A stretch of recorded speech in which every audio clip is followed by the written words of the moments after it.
There we go. I've been talking this whole time and realized that it wasn't working. Sorry to anybody that's it's been popping in, popping out. Luckily, I haven't sent the leak out. And people would be like, "Oh, cool," and then showing up to see nothing. Anyway, can you guys hear me all good now? I I've been I've been chatting and then realized, Kimano, what the fuck, man? God damn, man. Yeah, I will I'll do that. I will do my story now, man. God damn, you absolute crazy person. Oh my Oh god, you. shit! You just busted a nut. God damn, man. You are fucking wild as hell. I can't believe you. I, anyway. Yeah, I'll do that. I'll do that after this stream, man. I was literally about to just kind of be like, yeah, let's get things going, get things all settled out, and then you drop this on me. God damn it, man. Your crazy fucking thick ass super chats are always just completely stall me out. I appreciate it, man. I appreciate it in these in these Corona times. But yeah, let me read out. If you want to repay me, one, you should share your fairy tale story and how you got into it and where it became one of your favorites. Two, let's be besties, JK. I already enjoy talking to everybody on my streams. I actually I remembered that I was supposed to stream because you asked me yesterday because I was watching that show, Tiger King. I don't know if you've seen the videos or it's on Netflix right now. Obviously, people are talking about it because it's pretty wild.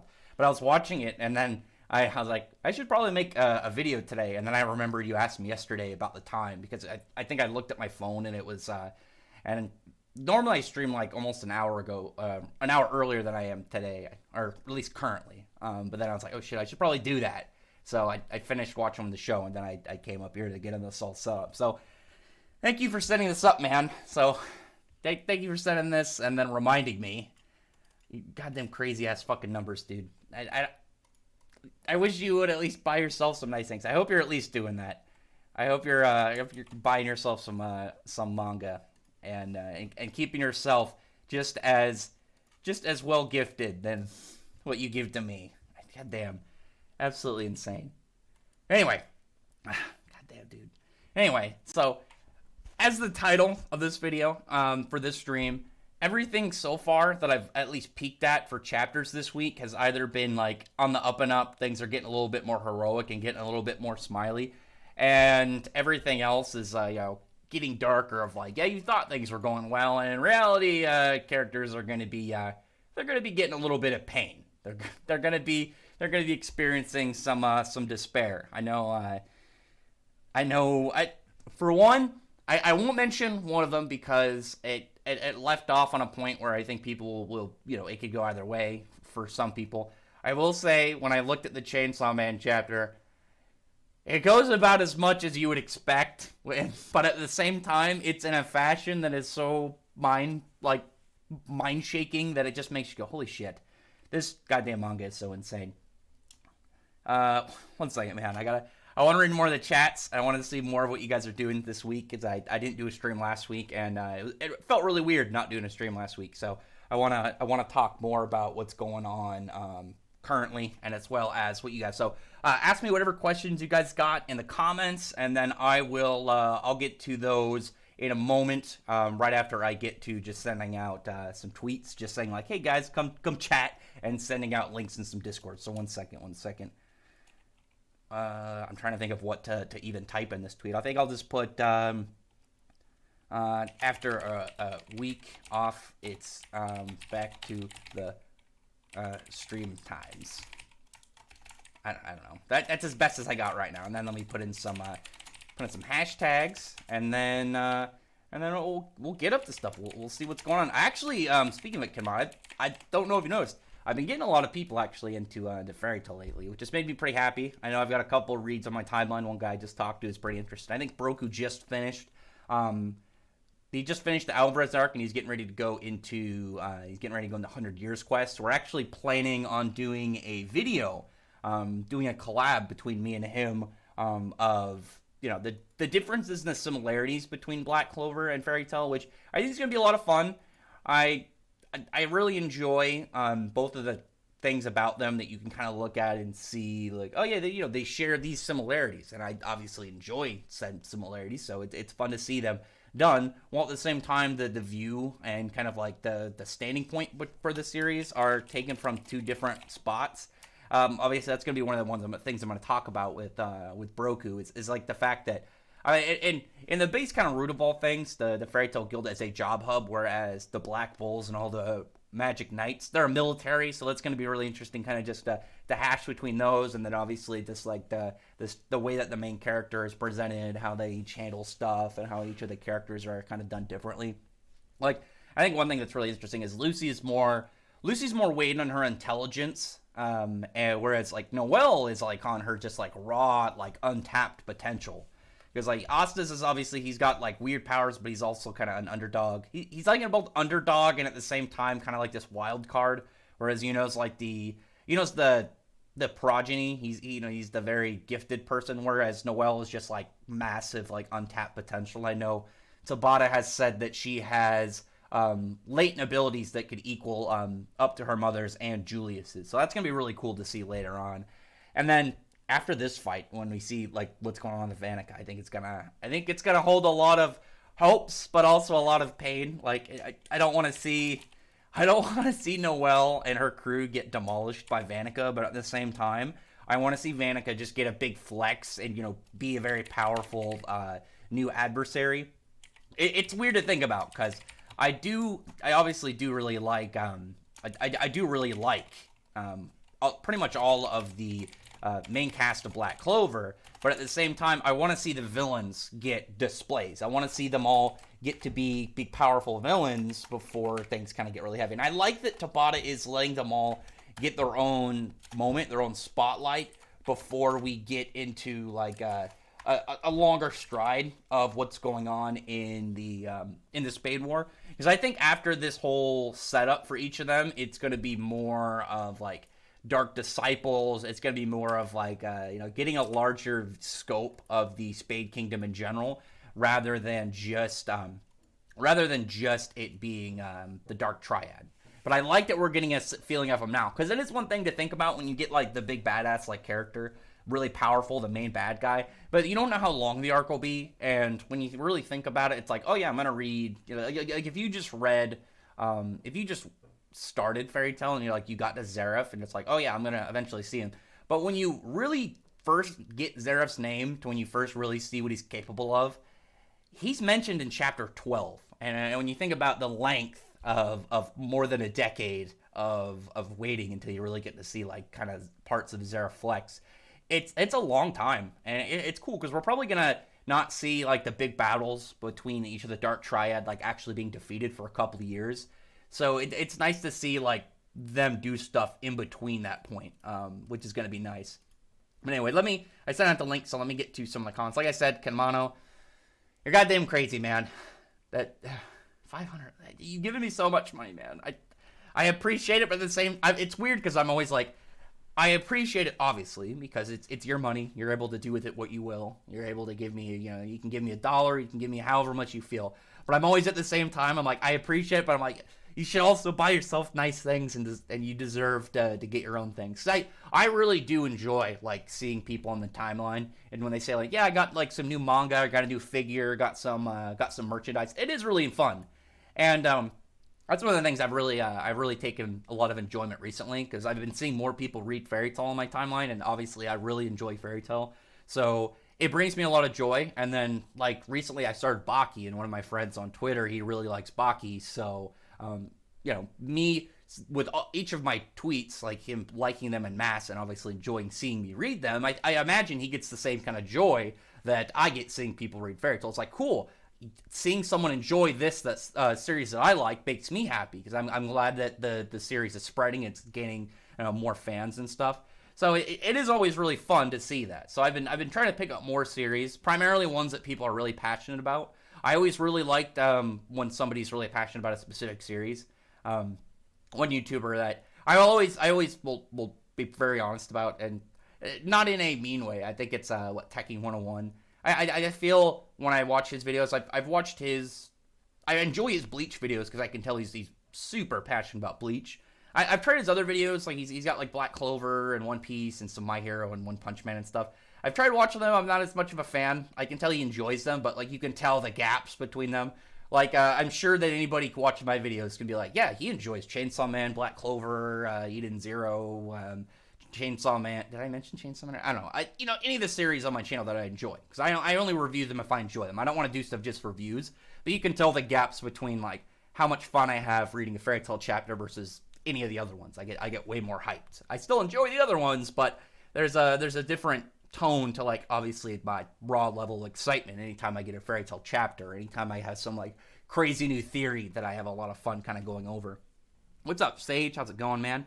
How's the smoking meat been going? I know you've been working on that. I've been doing better on my bread. I actually I think I'm on my third loaf, and it's definitely the best one that I've done so far. And I was a little worried because I think I used a little bit too much water, so the bottom was more moist when it was finished, but it actually turned out a lot better than the other two. So I'm pretty stoked about that.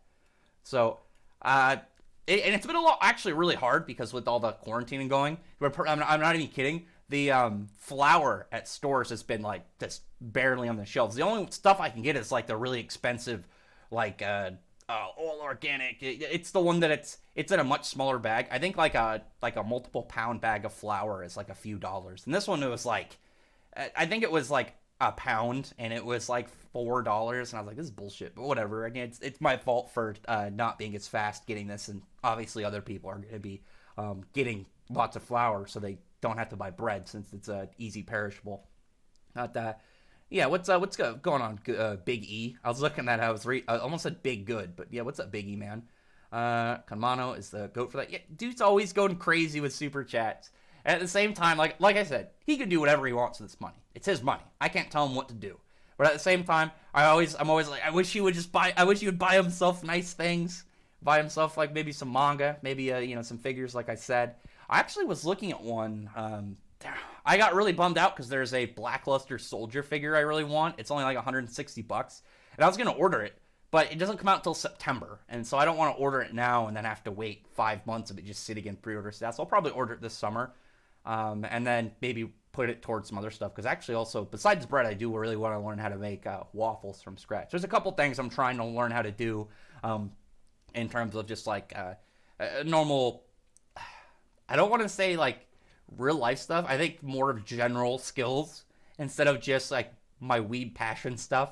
I really wanted to get something that I could be like able to share with normal non-weebs, and if I could like, there's a whole different stuff if I like went up to somebody and it's like, hey man, I could tell you what chapter like this exactly happened and some manga I really liked. They're probably like, cool. But if I'm like, hey man, I can make some really good bread, it would probably be a little bit more of a normal conversation starter to people who aren't big passionate weebs. Like I imagine everybody that's in this chat. Weebs are a special type, man. We're a weird breed. You better be perfecting your bread recipe. I'm working on it, like I said, working on it.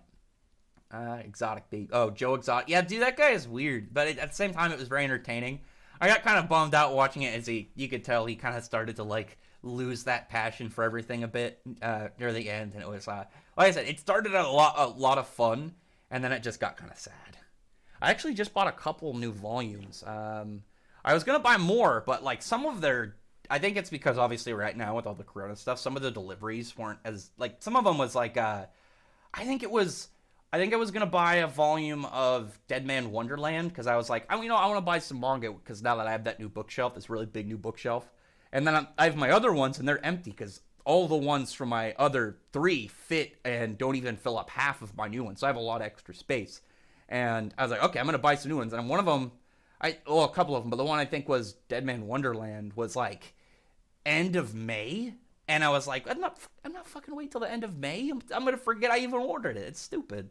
And sometimes like long order stuff it ends up not even coming. I remember I ordered a coat and I never got it. So it was like $40 just down the drain that I don't think I got a refund on or anything. But yeah, I bought a couple of volumes. I got like Toriko Volume 4. I got Radiant Volume 5. Terraformers Volume... I just realized I accidentally bought Volume 20? What the fuck? I didn't even notice that. I think I needed like Volume 4 and I bought Volume 20. That's actually really funny. That's actually really legit, but at the same time, then I bought Gleipnir Volume 2. That's actually really funny. I didn't even notice that. I thought I bought Volume 4. I got my package today and I was like, okay, cool. So now I have Terraformers Volume 1, 2, 3, and then 20. That's awesome. But yeah, I'll have to order more. Yeah, I really want to get a lot more. I want this whole room to be like a lot of just massive bookshelves and stuff. And I've been really looking at a lot of the layout right now to try and think of just like giving a lot more detail, a lot more decoration. I want to get some of those like weird cat like parkour like furniture too. But anyway, yeah, let me keep reading. I got distracted. What's up, Arita man? Yeah, Arita's one of the guys that got started Fairy Tail. Good stuff. Noah's either an anti-hero or is planning something. I think he's gonna be like I don't know if I want to call him an anti-hero, but I think he's gonna be more of a like whatever's necessary kind of guy. Not a good guy or a bad guy, more of like this is a problem, it needs to be taken out, and whatever we need to do in the setup for it to get there. The dude's definitely really scummy. Also, really quick, I really appreciate it. Everybody's here. If you guys could thumbs up the video, and anybody who hasn't subscribed yet, please subscribe and check out my other videos. But on that, I appreciate everyone who is here. And yeah, we'll get back to what's going on with this. Yeah, what's up, JK Network, man? Noah Final Villain would be actually really weird. That would be super weird. Well, the one thing that I noticed in Heroes is Mishima in the cover that had Lucia and Zareth also had Ziggy. So I'm wondering if he's, hinting that Ziggy is going to be the main big bad guy of Heated Zero, which would be really cool. Because, like, when you think about Rave Master, you had Haru and Lucia, and they were princes of enemy nations that didn't really know their kingdoms, but they still were wrapped up in a lot of this. You had Natsu and Zareth, and you had Zareth who remembered everything and all his reasoning for doing everything and his memories of his brother, whereas Natsu didn't remember Zareth at all and was more fighting for his guild and his people and stuff. I think it'd be really cool for Shiki and Ziggy, because it would be it would be a way more emotional fight for Shiki to have to battle his grandfather. I think that'd actually be really cool. It would be like a really interesting way to overcome it. But at the same time, it would be a really nice spin on stuff. And I do really like when you have like some much more emotional reason to conflict-wise that you're fighting somebody instead of it, just being, some bad guy, you got some personal vendetta against them. But something like that where Shiki would have a lot of emotional obstacles to have to come over in order to fight his grandfather. I ain't spoiling the BC leaks, but holy shit, yeah, dude, they're pretty crazy. That's some of my theories, it looks like. Chainsaw Man is one of those series I refuse to even look at early scans. I've been looking at stuff for Chainsaw Man recently, but, I mean, it's, at the same time, my mind is always blown by Chainsaw Man, even if I look at spoilers. Like, even if I look at spoilers, it's still the same level of craziness, I feel, because Chainsaw Man just does such a good job at completely warping what you thought was going to happen. And what's funny is this chapter, I don't want to get spoilery, but it's both what you would expect, but not how you would expect it at the same time. It's fucking, Chainsaw Man is so wild. I'm super hyped for the rest of these events. Like, everything right now, I'm really having fun with reading. I don't think there's any series that I review right now that I'm not having fun with what's going on. And I just added Mushi Bugyo to my list for reviews, which I want to start pushing that series a lot more. I do really enjoy that, and now it's getting a frequent translation, so I'm stoked about it. And then I can't remember how to pronounce the name of this series, Sokyo no Ariadne. I want to start reviewing that too. Iron Hero, and then I'm like 2 chapters on Hino got crushed behind that I got to get caught up with. I think I'm going to do that today, and then I got to do Kimano's request, which that's a good one. I'm about to hit 3,000. Well, I'm not about to. I just hit 2,800, so I'm close to 3,000. I'll probably do that Fairy Tail video and then prep it up and then drop it. Yeah, I can probably do it before 3,000 and then figure out something else to do for the 3,000 subscriber video. But yeah, I'll do that. Obviously, that's requested by crazy super chatter Kenmano, so I can't stave that off if that's what he's requesting in exchange for all his craziness. I'll be going broke, so I won't be able to buy myself nice things, including food. Man, no. Well, are you guys gonna? I don't know your situation. Are you guys gonna be part of the Corona relief stuff? Because I know a lot of people are gonna be getting that 1,200. I know there's gonna be a lot of help going out with that, and they're talking about maybe doing more than just a one-time check.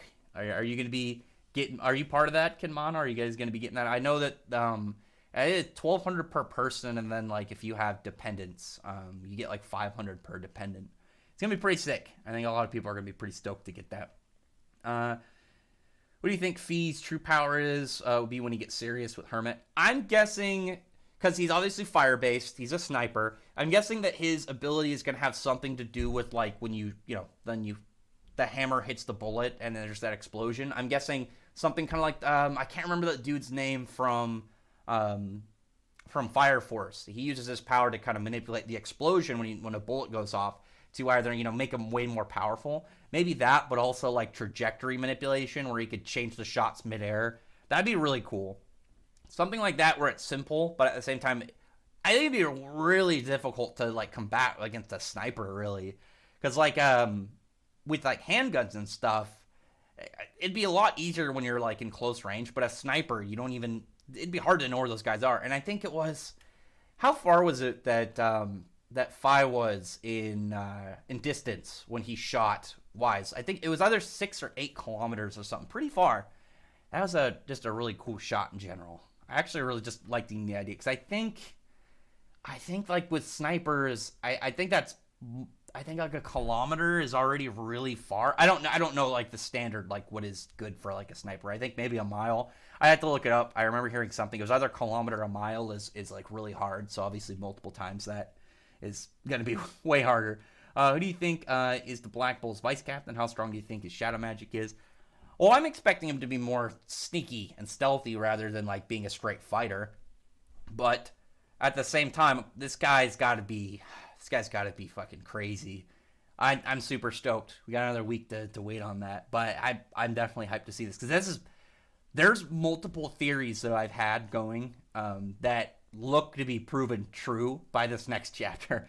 So I'm really excited. And actually, one thing to note, and this is, if you haven't read the chapter, it's not like a big spoiler, but it'll give you something to think about. It won't ruin the chapter for you. It's just a hint at arcane, because we don't really know right now what makes arcane magic special.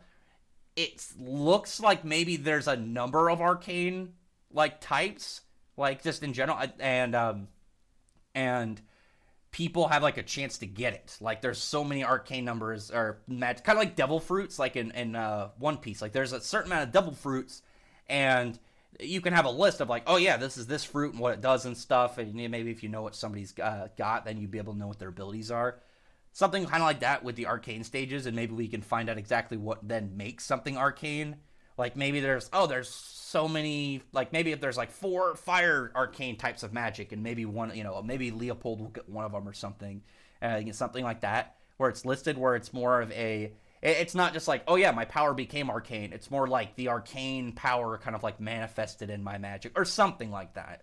I really want to find that out, just because I am really intrigued to know what makes something arcane. The arcane attribute is weird.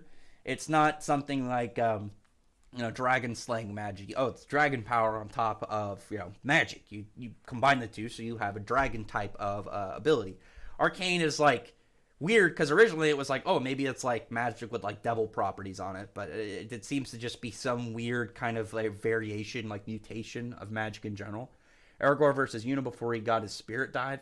Aragorn doesn't have a lot of good feats. I mean, even Aragorn capping out. I don't know if that's got a new subscriber. Thanks, Frosty Plays, for the subscription, man. Appreciate it.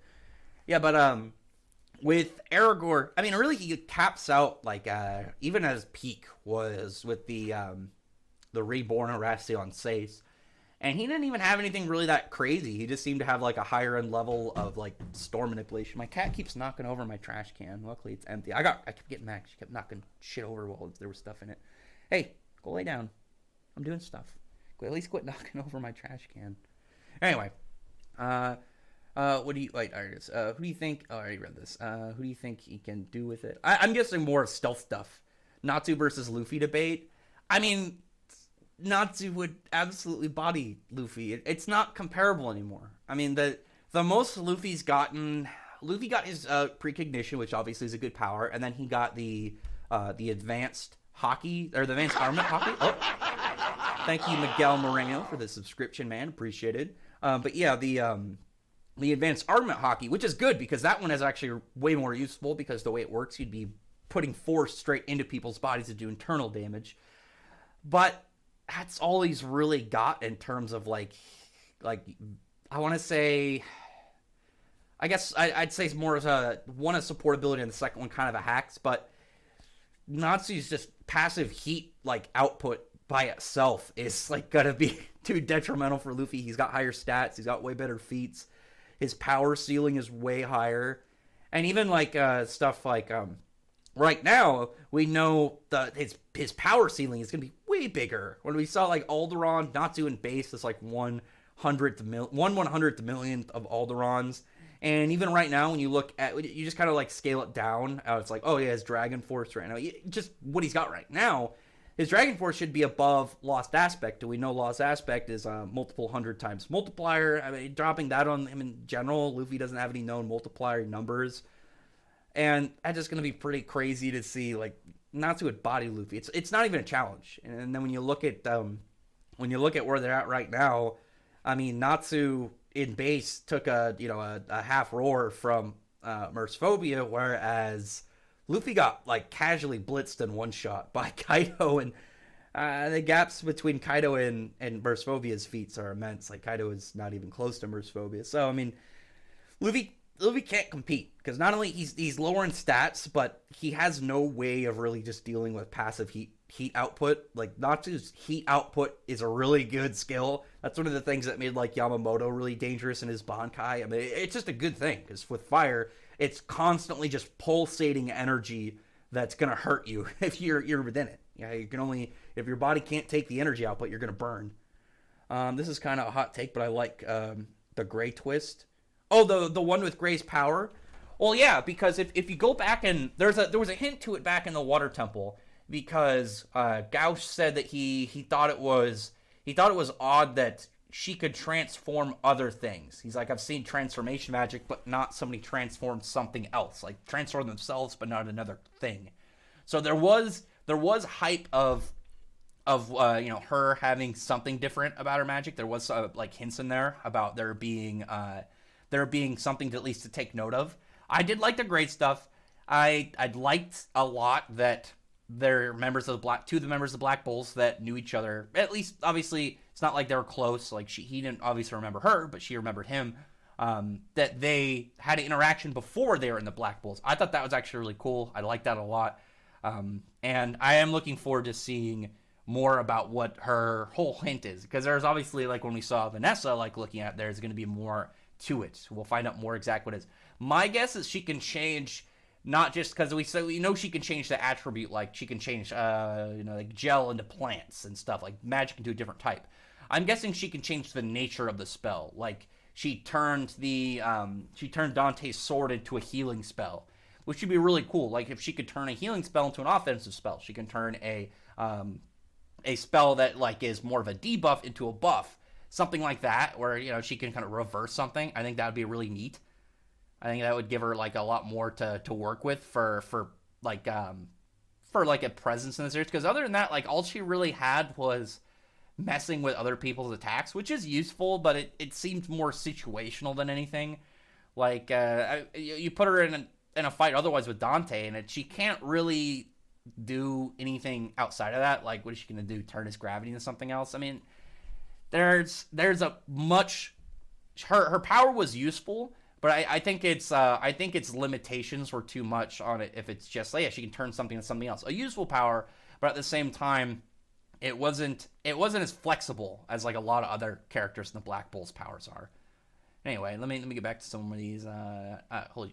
What's up, Sammy? How's it going, man? Ignis says Natsu stomps Luffy, even Snake Man. Yeah, Natsu in base stomps Snake Man. It's not even comparable. I mean, somebody's gonna get mad, but it's just power levels. I mean, who cares? Characters will get crazier from power levels. I remember when Toriko was only mountain level, and I was like, Actinologia can fight some of these guys, and then Toriko kept getting crazier and crazier. I'm like, can't do anything about it. I mean, if the author wants to get absurd with power levels and another one doesn't, then just how it is. I mean, then there's other characters obviously Luffy can beat. It's not like Natsu's the only character that he's ever gonna be paired up in fan fiction to fight. So, I don't know. I think it's just one of those ones that people will get more salty about because Fairy Tail gets kind of paired up with One Piece a lot, like Black Clover and My Hero, Naruto and Bleach. And when you have that kind of almost rival character, being able to say I could beat the other one, it drives some salt. And obviously, in some fans, when it's like, yeah, when they're like, oh yeah, my character would lose, well, fuck you. And it kind of comes down like that. Racks of donation, also Magic Parliament stream win. Probably either next week or the week after. I was thinking maybe this week, but I didn't stream last week, and I wanted to do just a normal stream with. I just want to do a normal stream on my channel and just kind of talk to people, see how everything's going. But yeah, we need to do the Magic Parliament and talk about things. I think next week would be perfect after events of this chapter. And I think it'd be better when all the events going on between Dante and Yami settle down. And we can kind of talk about the fight in general, talk about the aftermath and kind of the events during that all went down. I think Yuno is going to head down a darker path, and him and Asta will finally fight, but it's a total fight of ideals. I'm hoping so. I would love to see an Asta versus Yuno fight. I would really like to see that. Actually, I'm hoping it's not... I'm hoping they fight, and it's a serious fight, but it's more over like a decision, and it's not like Yuno turns evil. It's not like Sasuke leaving the village. It's more of like a conflict where it's more of a personal reason rather than some like, some big plot, changing outcome. And it'll be weird though. It'll be really weird when they fight and like it's over for who wins. Cause you know it's going to go absolutely apeshit. That actually will probably be, if that happens, I'm just saying beforehand, that'll be the biggest event in Black Clover, like the fandom, just to see one of them lose to the other one. That's going to be absolutely insane. I really want to. I want to see it, but at the same time, the storm of that is going to be it's going to be crazy. So when we get there, just know I saw this, and I know that the storm will be. I know, like losing caused a lot of stuff. Asta getting beaten up by Dante caused a lot of uproar, and then Vanica, if she beats up Noelle, will be a lot. But there's a difference when you have like two big favorite characters like Asta and Yuno. If they fight and one of them is proven stronger than the other, that's like to me when if we ever get Jalal versus Laxus, because when you have the series will always have like one big matchup that it's like long going. And I think Asta versus Yuno is Black Clovers. I think theirs is very straightforward, very understandable. For Fairy Tails, it's not Natsu and Gray. I mean, we saw them scuffle. We saw like a short fight in the Alvarez arc, and it didn't have like a clear winner. But I would say the biggest fight for that series. White donated $25. Thanks, Y. Have some nerd. Appreciate it, man. Oh, that's from I think that one instead is from Streamlabs instead of Super Chats. Thank you very much, Y. I appreciate it. I appreciate the gift. But where was my train of thought? Oh yeah, where was I? I was saying, damn it. Oh yeah, Jalal and Laxus is like the biggest fight for Fairy Tail. That one has been an argument for a long time, and I am really hoping that we get that one eventually. But with Black Clover, Asta and Yuno, that'll be fandom shaking, like for real. That'll be a really big match. Let's see. How does Dark Elf Patri stack up against Dark Disciple so far? I really want to see him go up against them. I've been talking to some recently. I know there's like a lot of there's a lot of people that take like Black Clover to be like lots of crazy speed feats. But I've been arguing with a couple of people recently about how I don't think Black Clover's as fast as people make it out to be, because like one thing to note is when a lot of like people use like crazy speed feats for him, is it's under the assumption that all their light spells are light speed, but I don't think that's the case, because the only ones we saw stated to be light speed are like Patri's movement spell and then his judgment cannon, and I imagine his big, oh my god, I can't remember what it's called, his light arrows, like, the big one that Julius had to stop. I think those were, but I don't think his normal spells are, because like it wouldn't really make sense for Yami to be able to just block and parry like all the light swords and beams, but then the light speed movement had way more trouble with. But I actually really want to see Patri show up, because I want to see like his movement spells and his light speed stuff go against the Dark Triad, because I'm very intrigued to see how that'll play out and really what I just noticed there's a little bit of black border right now. Let me move that really fast. One second. There we go. Yeah, I'm very intrigued to see how that plays out because it would personally I'd like the idea more if a character specifically is based around speed. They have the light speed. If it's not as emphasized where it's just like everybody is light speed and faster. I like it more where it's like it doesn't mean they can't keep up with them, but really if you have a character whose main thing is light speed, really fast movement, I'm a really fast character and that's taken away, and they don't really have anything. They don't really have any because light magic, that is its big thing, is it's got the light speed movement and then some of its attacks are light speed. You take that off and it's not really got a lot. Like darkness or dark magic's big thing, as we've seen, besides Dimension Slash, is that it can absorb other magics and stuff. It'd just be really weird to me when you think about it. I don't know. I've been discussing with some people. Obviously, I'm not going to change everyone's mind. There's going to be still people that jump on that train and think it's still. I think people are like, oh my god. I know like base. They're like saying like characters are like 400 times light speed and then like crazy multipliers that I think are ridiculous. But anyway, I don't want to go too much into calcs and stuff. I don't really like calculations. But anyway, Gray versus Urza, who's stronger? Personally, right now, I still think Gray. I think Gray is stronger, but out of current feats, I would put Urza. I think, though, personally, Gray is stronger if you really put them against each other, because I don't think Gray's as pushed as other characters right now. Like, we saw, obviously, with every other character this arc, at least so far, besides Natsu and Gray, showed new stuff. Like, even some of the other characters, like Lizana showed new forms. You had Urza with her new swords. You had Wendy, like, obviously with her Irene fraction, and then obviously she's getting new enchantments, so she's going to be upping her enchanting abilities. You had Lucy with their Star Dress mix. Natsu, I think Natsu's is either coming up, or his is going to be more character-based, because we already saw, like, what he's going to be moving towards in the last arc, so I don't think he's going to have as much of a crazy, like, power-up in this one. I think the Beta Heaven is really going to be what his thing was for this arc and setting up stuff for later. Gray, I'm still waiting I really want to see Gray push his demon slaying form, and I want to see him get more demonic. I want to see a horn.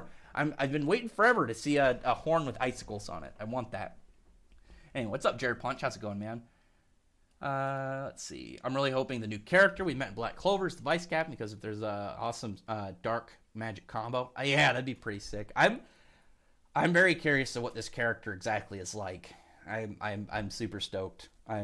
I am excited to see how exactly it's played out and what Tabata's plans are of how this character is going to revolve into the story and what exactly they're going to do when they show up. Chainsaw Man Goat, hell yeah, dude, I love Chainsaw Man. Man, oh my god, this next chapter is so... I won't spoil it. It's one of those chapters I read really fast, but I had to read it a few times just because my brain was short-circuiting of just being like, god damn, this fucking manga. I love Chainsaw Man. It's so much fun. I think the first volume doesn't come out in English for a couple months, and I want it on my shelf so bad. I love Chainsaw Man, and I love the volumes as well. What would happen if Asta absorbed Shadow Magic's Demon Dweller Sword, Demon Dweller Shadow Slash? I imagine so. I mean, he could probably do it with, because we saw not only in general just like him doing it to a degree, like obviously back when we first got it, but when we saw Licht actually using it, that's pretty much what he could do. He straight could just like, oh yeah, someone shoots an attack, maybe they're expecting to dodge, but in reality, here's Demon Dweller right behind him, absorb it, then throw it right back, as we saw when Lumiere and Licht were comboing. So you could actually have that. Imagine that combo, but it's with Dimension Slashes. Oh my god. Could you imagine like Asta? So my hopes are, when it comes to the Dante fight at the end of this whole arc, like way later along the line, it's not Asta versus Dante. It's Asta and Yami versus Dante. Could you imagine like Dante in the middle, and then Asta and Yami like around him, and then just Yami spamming Dimension Slashes, and then Asta on the other side catching them with the Demon Dweller Sword and sending them back? That would be so... That just actually makes me think of... It's like the opposite side of one of the parts in video games that will forever stick with me more than... I think it's one of the most influential parts in my brain for video game scenes, is the Xemnas fight at the end of Kingdom Hearts 2, when Riku and Sora are just caught, like, deflecting all of those beams from Xemnas, And I think anybody who's played Kingdom Hearts 2 knows what I'm talking about. That part is fucking legendary. I'm just imagining that, but it's really instead of them, being the center, they're being the offensive and Dante would be in the center. That'd be fucking insane. I just think that, I just realized that, and I'm really hoping that's the case. I'm really hoping that's going to be how their fight goes when they take Dante down in the future. Drac and Joe had captured Asta and his friends and severely injured them, like with Ashiki and his crew. What would happen? Asta's reaction to be opposed to Drac and Joe captured Asta and his friends and severely injured them with Shiki. Wait, what would Asta's reaction be opposed to Shiki's? Oh, Asta would lose his mind. He would go berserk. Shiki will get mad, but Shiki is way more emotional than Asta. And, he's, as we've seen, way more susceptible to, sadder emotions. Asta is way more, keep a chin up, and, don't fall into, the sadness. I don't think Shiki's gotten to that point yet. We've seen, obviously, that he can be pretty susceptible to depression and sadder sides of things. If it was Asta would have just went... Asta, as we saw with Gauch, he would have went berserk. He would have became Berserk Asta and then attacked. I do like that that's what people were referring to it as, is Berserk Asta. Rex, what are your thoughts on the possible Fairy Tail Next Gen like Boruto? It really depends on how it's played out. And I will say, with Boruto, my problems with Boruto are not on... It's not Boruto the character. I think the anime does too much filler, and I think that there's that one meme where it's I don't remember what episode, but it's an episode in Boruto, the same number. It's him and his sister doing some happy thing with picture jutsu. And then the Naruto scene of that same episode number is when Sasuke's curse mark was going out and he was fighting members of the Sound Village, and he was gonna pop that dude's arms out of his sockets. And I was it's not as much as that exact meme, but it's more of the idea of there's so much stuff in Boruto that feels like filler, and it doesn't end up pushing the plot as much as the manga. But the manga is so slow. So I'd be perfectly fine with the next gen for Fairy Tail as long as it doesn't end up like that, where it feels too slow, it doesn't feel like it's going anywhere, and it just keeps the heart of the series. I think in terms of a series, in terms of the tone of Boruto definitely feels like a successor to Naruto. I do like that about it. I do enjoy a lot of I like the characters. I do like Boruto. I do like Sora. I do like Kawaki. I enjoy them. I think they're pretty cool so far. But it's the same thing right now with Dragon Ball Super with the manga. It's so slowly paced that I lose care a week after. I read the new one, I'm oh cool, and then I don't know, it's weird. It's weird when you have a series go from every week to monthly. And especially when you don't have a lot going on in a monthly. I know Dragon Ball right now, they've been fighting these fodder guys for a couple chapters, and when you think about a couple chapters, not so bad, but when you realize it's months, it's weird. And I think that I think Boruto and Dragon Ball would be much better feeling. You can have the same content, but be more, I think, bi-weekly. One thing I will say about Fairy Tail 100 Years Quest, I think it's perfect in the pace, because the bi-weekly, it's, you gotta wait a little bit longer, obviously, with the second week in there, but it doesn't have that same drain that a monthly is. But it gives you a lot of content per chapter. When you have, usually when you have weekly chapters, you can easily have some of those pages that just feel like they're a little bit extra. You'll have maybe an extra page or two or some panels in a scene that it seems like it's just there to add emphasis, or kind of add a little bit more to it, make it a little bit longer, so that maybe if the author, and because that they have a pretty strenuous schedule, so if they're gonna add a couple easy panels and stuff to kind of make it a little lighter on them to get meet the deadline, cool, it's fun with that. But with 100 Years Quest, there's not a lot of chapters and content that don't feel important and aren't really paced into the plot, which I really like. I really like that every time a 100 Years Quest chapter comes out, you get a lot of what's going on. And I think the chapter when we got the Irene reveal was a perfect example, because there was I think I made 4 or 5 videos, just theories off of content we get that one, and the one before that when when Nebel just mentioned that 5th generation Dragon Force, and I was just so stoked. Like stuff like that, you get a lot of content, a lot of meat per chapter. So I really wish that like Boruto and Dragon Ball would just go bi-weekly, and if they do a Fairy Tail Next Gen, I would appreciate it if it was bi-weekly. I think bi-weekly would be really good, and it'd be really nice to see exactly how that would all play out.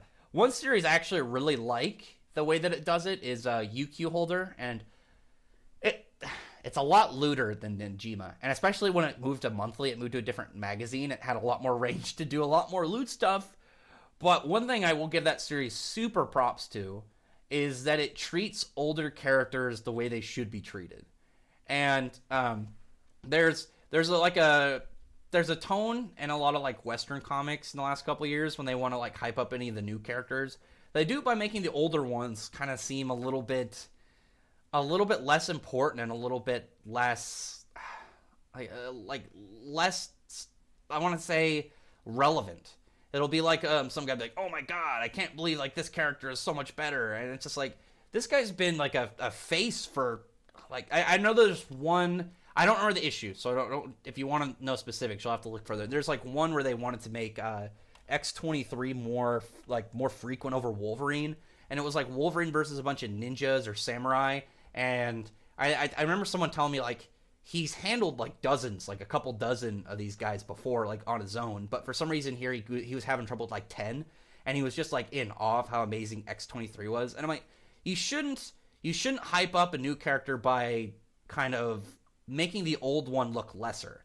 And if you've read UQ Holder, like any of the characters from Najima that are still around, they treat them like they're legends, like they're super big characters. To where if you just read Najima and then you read, I think it's like 300 and something chapters, got the UQ Holder, and then got all the way to where these characters come back, you think, oh shit, this is a character from all the way back near the start of the series, has been through all that, they went through all these adventures, decades later, they should be super powerful, and they're treated like that. And that's the big thing about 100 Years Quest that I really am, or not 100 Years Quest, a Next Gen Fairy Tail sequel that I would really hope is emphasized.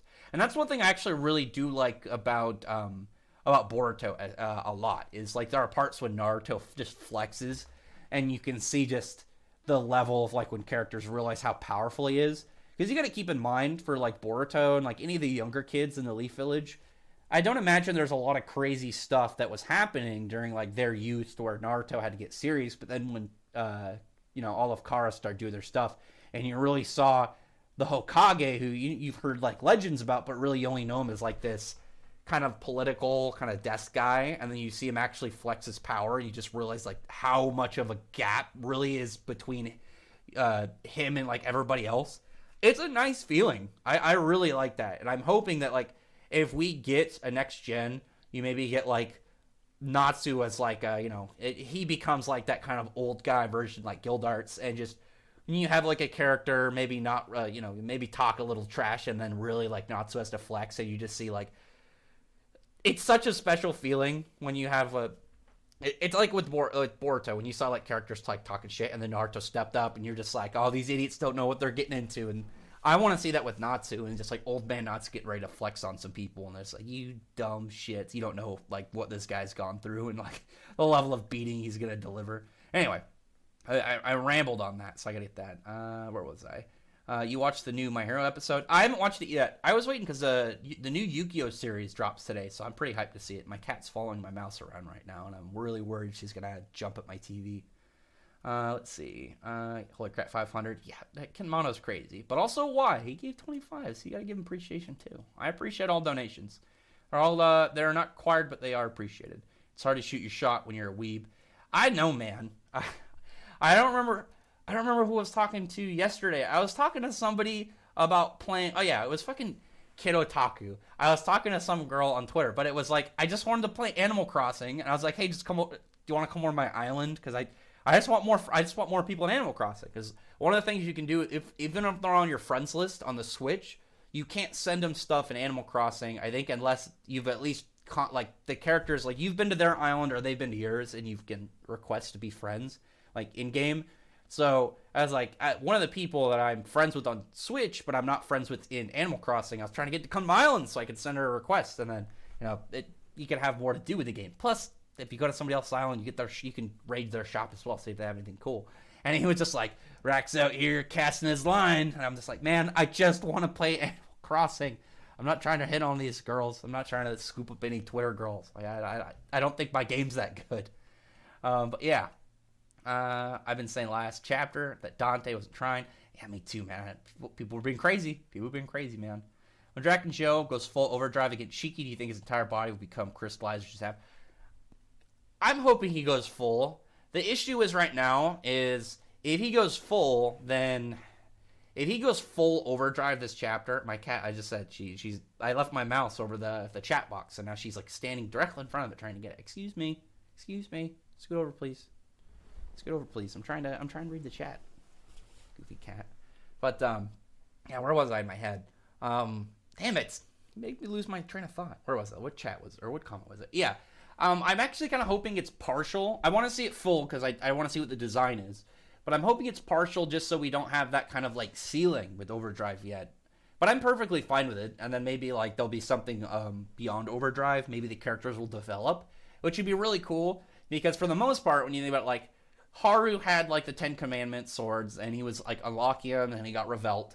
And then Natsu was, slowly moving towards like Dragon Force, Savage Dragon Fire, and then now he's getting like his Aetherius Dragon Force. I think it'd be really neat if like in the idea for Eden Zero, like they reached overdrive, and then it's like we need to think of new ways to like evolve powers in order to kind of like move the gap. Kind of like with Jin, his thing would be overdrive plus body modification. You could have Homura have overdrive, but also her battle dress, and just like stuff stacked on to combine it to where it would also just be overdrive, but whatever the character adds onto theirs to make it more unique. Because that's one thing that Natsu doesn't really do, is he's got like, he canonically has transformation magic, but it's not like he ever uses it. It's not really something he could do for combat, and it's not like he's really skilled in it. He just can do it if he really wanted to. And then now we know he's got the setup to later having more of like the soul projection magic with the thought. He thought it was thought projection. I say soul projection because it was more of the soul, and I think it had more to do with his Aetherius powers because, like, Zareth could, manipulate. Like, his curse messed with souls, as we saw, like, him describe it back in Sirius Island. It was death magic, but also removed your soul. I think that, as Natsu being E&D, and similar to, like, with time magic, he's got a resistance to it, so I thought that would make more sense than he just assumed it was thought projection. Because thought projection is like you can have a general kind of like hologram, but also as we saw with like with Seaguin, is you could have like a version of it, like a physical version, but it's like a portion of your power, like making a physical version. Whereas with Natsu, it was his soul. So I think that was just a different version he thought was like just thought projection. And I'm hoping that will have more relevancy later. And I think it was set up, and then later along the line, we'll get like an actual mastery of it and stuff. But it'll be really neat if Shiki adds powers outside of his Ether Gear on top of his Ether Gear to really kind of evolve himself. And plus, Ether Gear originally was supposed to be more of like an actual physical like equipment, kind of like armor that you put on. Like Shiki was gonna have gauntlets. I think it'd be really cool if maybe you have that put on there, because with Ether Gear is like a power from, like they said, it was like the Dark Ages in the Eden Zero, where they have more advanced technology now, but obviously Ether Gear is very powerful. It'd be really cool if he combined it more like modern day stuff on top of his Ether Gear to kind of like make it stronger. If he had like an additional thing to kind of do. Maybe if he had like, imagine if Shiki had like little weapons. Like maybe imagine like grenades, but he can put gravity magic into them, kind of like what Draken Joe does with his weapons. And maybe Shiki could drop like a gravity grenade where he could throw it, and then like character, once it goes off, it'll like pull him into it and just like drag him into the center where this was, and then set up stuff for Shiki to attack. I think that'd be super badass. And it would kind of go more with like the sci-fi aspect if, they start getting more tech and gear. And I don't know, I think it'd be really fun to see like the powers kind of evolve with the characters kind of like that, to where it's not just their power, but it's also related to like what's available to them in terms of like equipment and stuff. Let's see. I plan on reading the Bleach manga and watch the anime. I'll watch the filler on my free. Oh yeah, dude. Legitimately, Bleach has some of the better like anime only stuff. Legit, Bleach has some really good anime anime original content. That's not a lie. Yu-Gi-Oh and Bleach, I think, have some of the best ones. I'd say Yu-Gi-Oh. Yu-Gi-Oh has some really good anime only stuff, except Castle Monsters. That arc's kind of ass. But other than that, I've seen people say that Noah has the Yacht's Juhas. I always looked at that wrong. Almighty. No, I don't think his is big as Juhas. Juhas is definitely a lot bigger. With Noah seems more of like a tactical one. His seems much more of like knowledge based rather than like influence based. As Juhas is like his was he can kind of like mess with those, couldn't he? Couldn't he mess with like events that happened? Whereas Noah's is just like knowing differences in like the timelines and stuff. Noah equals Zeref in terms of story. I don't think so. I think the equal for Zeref and Eden Zero will be Ziggy. My guess is it's going to be Ziggy. I don't think it'll be Noah. I could be wrong though. I always figured that Noah would have Zeref vibes as threatening force, but he seems to be more like a tactician. Yeah, I'm guessing he's going to be way more like that, way more like a sneaky character. I don't think he's going to be a fighter.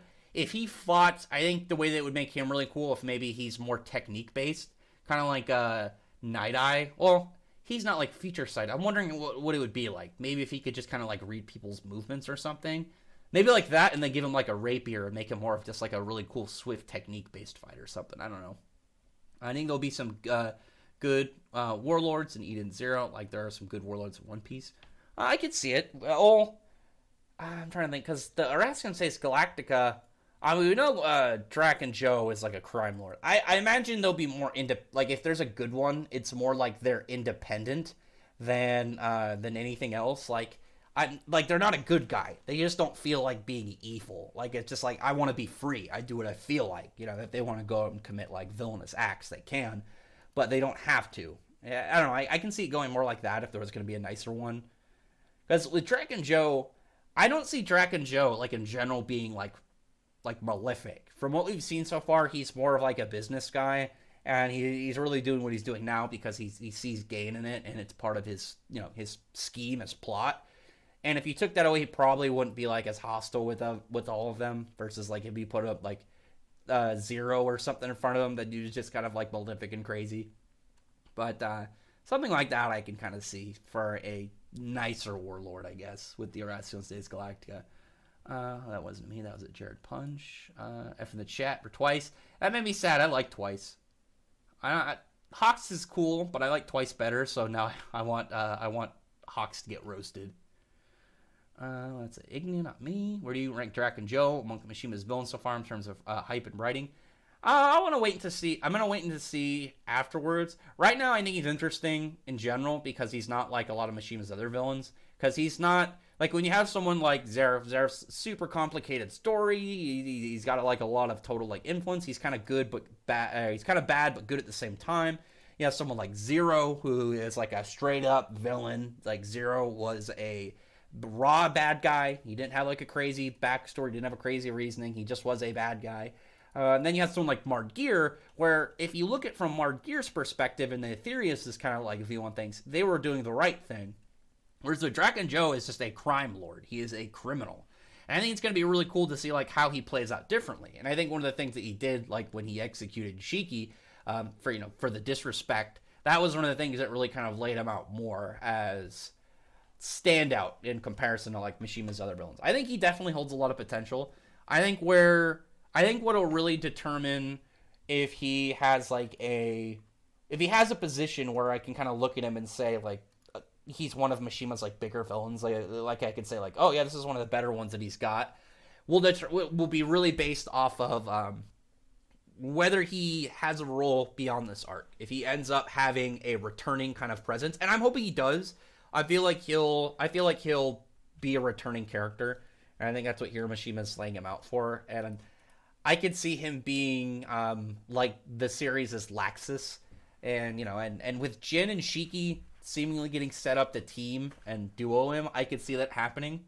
But we'll see. It's one of those speculations, but knowing Mishima, we can get a gauge of what he's gonna do, but we can look at it and be like, okay, here's what might happen later on, but between now and later on, we don't know all of the events and all the content that will spawn up. it's like the idea of like if you look at chapter 1 of something, you're like, oh yeah, the main character is going to do all these good things, and they're going to have crazy adventures, and in the end they're going to save whatever the day and whatever big crazy world-ending plot or whatever.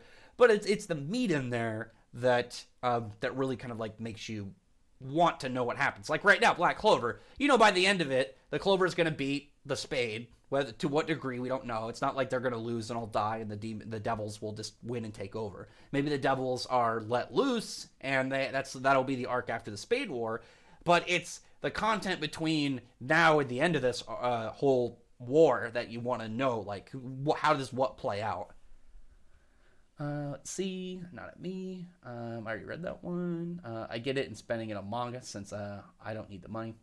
Well, I'm glad that you. Oh, you're getting the 1200. Oh, that's good. I'm glad that some people are getting some thickness.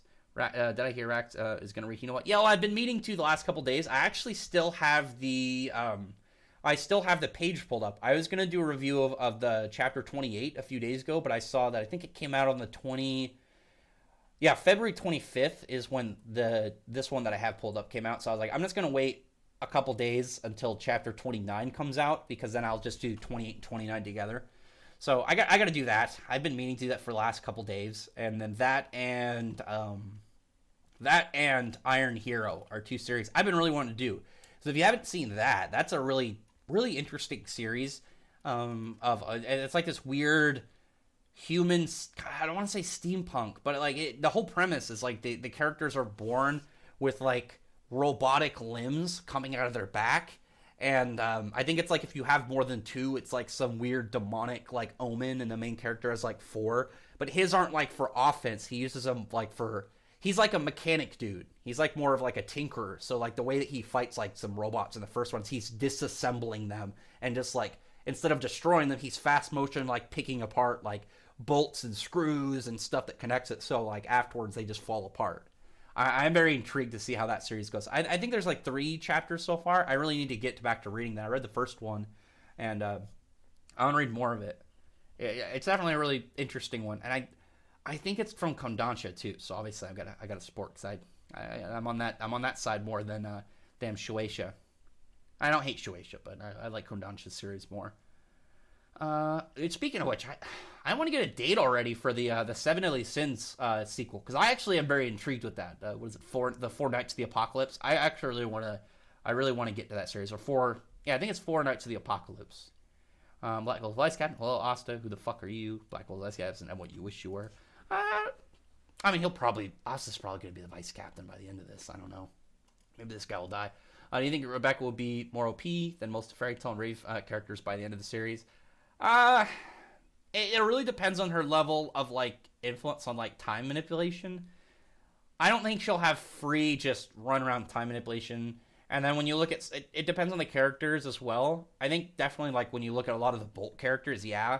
But like Ellie with the Therion is super broken. I think Lucy with her Stardress mix is really like Lucy prior to Stardress mix was powerful. But knowing that eventually she could have all of her spirits at once, like, as her power, and then possibly more, like, if she gets, like, they end up getting a key for, like, the Celestial Spirit King and stuff, I can really see her getting more OP just on the level of variety.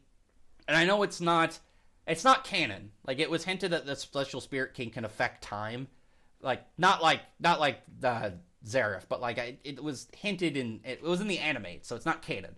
But, like, it's one of those things that I feel like Hiramashima maybe himself added to the anime, that maybe he'll add in the manga later, because he has done that before. Who knows if he's going to do it with this. But if he ends up doing it, and Lucy has that as well, if she could time stop on top of everything else, she'll be super broken. And especially because, like, in general, she should have some degree of spatial manipulation if she's got, like, celestial powers. And as well as, I'm curious to know, with their abilities, if she would have, like, a degree of immortality like they have as well. Because they have, like, regeneration and a degree of immortality. Like, yeah, I think you can't kill a celestial spirit unless they stay in the normal world for a long period of time. Just remembering back for the exact... I remember that's almost how Leo died. I think if they return back to the celestial spirit realm, they'll just recover, even if their body's destroyed. I think they have to stay away from it for a certain period of time. Let's see... Reborn Ergo overpowered Wendy and Pixlo. Yeah, but that was before like a lot of big power jumps with a lot of the fairy tale cats. Like that was right before the Grand Magic games, so characters weren't that powerful yet. After the Grand Magic games where fairy tales like main cast really started to get a lot of big jumps in terms of like power. Like before that, like Grand Magic games, like Natsu wasn't even like that crazy. Like he's had some pretty good feats, but it was Tartarus and beyond that really started to get insane with a lot of them. Obviously with like Ethnology and stuff, he had some pretty impressive feats, but for the most part, like it was just him at that point. And then when we got to Tartarus, like things got like crazy. Like the Celestial Spirit King, seeing him in Mard Gear's fight was awesome. And just like Meteor Blade, like just go to the horizon, like all to the height of the clouds and then to the horizon and cleaving, just massive. Comment from Kami Got Killed versus Kagura. I'm probably gonna go with Kagura because she's got, like, obviously Akame's got the general hacks, but if she can't get it, then Kagura is just gonna clash her. And the second their swords meet, I can just see Kagura overpowering her in general and just cleaving her. Plus, she's got the gravity manipulation, so she can just hold her down and then cleave. And her slashes have range out, like as we saw when she first used it. They've got some range, so I could see her beating Akame. Plus, Akame doesn't have the same level of crazy durability that a lot of fairy tale characters generally have. I know there are some characters that have high durability in Akame ga Kill. I don't remember if Akame was one of them. I don't think her power gave her any form of super enhanced like durability like Tatsumi had. Let's see. Esdeath killing Gray was crazy. That was a dumb fight. It was such bullshit. Especially because so when she stopped time, I was like, are they gonna like have her win with time stop? But then they had Gray adapt to it, which I'm like, yeah, that makes sense, as we saw like with Tatsumi did. But also her powers are, as we saw, like based from a demon type of danger beast for her Tegu, and so Gray adapted to it logically, as I think anybody who's read both series would know. And I was like, but then after they had him adapt to it, and then he got hit by just a plain ice attack and died. That was stupid. They had a lot of dumb assumptions too, like her power output, which was bad. They used for Gray's speed was they used like fighting festival feats, and the gap between Gray and the fighting festival, if they want to give him lightning dodging feats, then the gap between where he's at then and now is immense. Gray was around Natsu's level at the time, and they were strong, but they were really just like kind of like upper foot soldier. They hadn't kind of gotten to that S class level yet. And Gray's Spriggan level now. There's S class, and then you got Wizard Saints. You have like the four gods of Ishgal. You have the Spriggan. The gap. It's not just tiers. Like Gray should be able to glare at his fighting festival version and beat him. It was ridiculous. I hated that fight.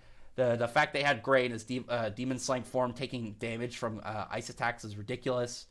The fact that Gray adapted in real time to Invil's True Ice should completely invalidate any ice attacks that Esdeath throws at her. Because even if you argued that Gray, even if you went with the whole like thing that had where Esdeath's like, assuming that she, her power output of 1 day is a third of this like a couple days to do like her charge up attack.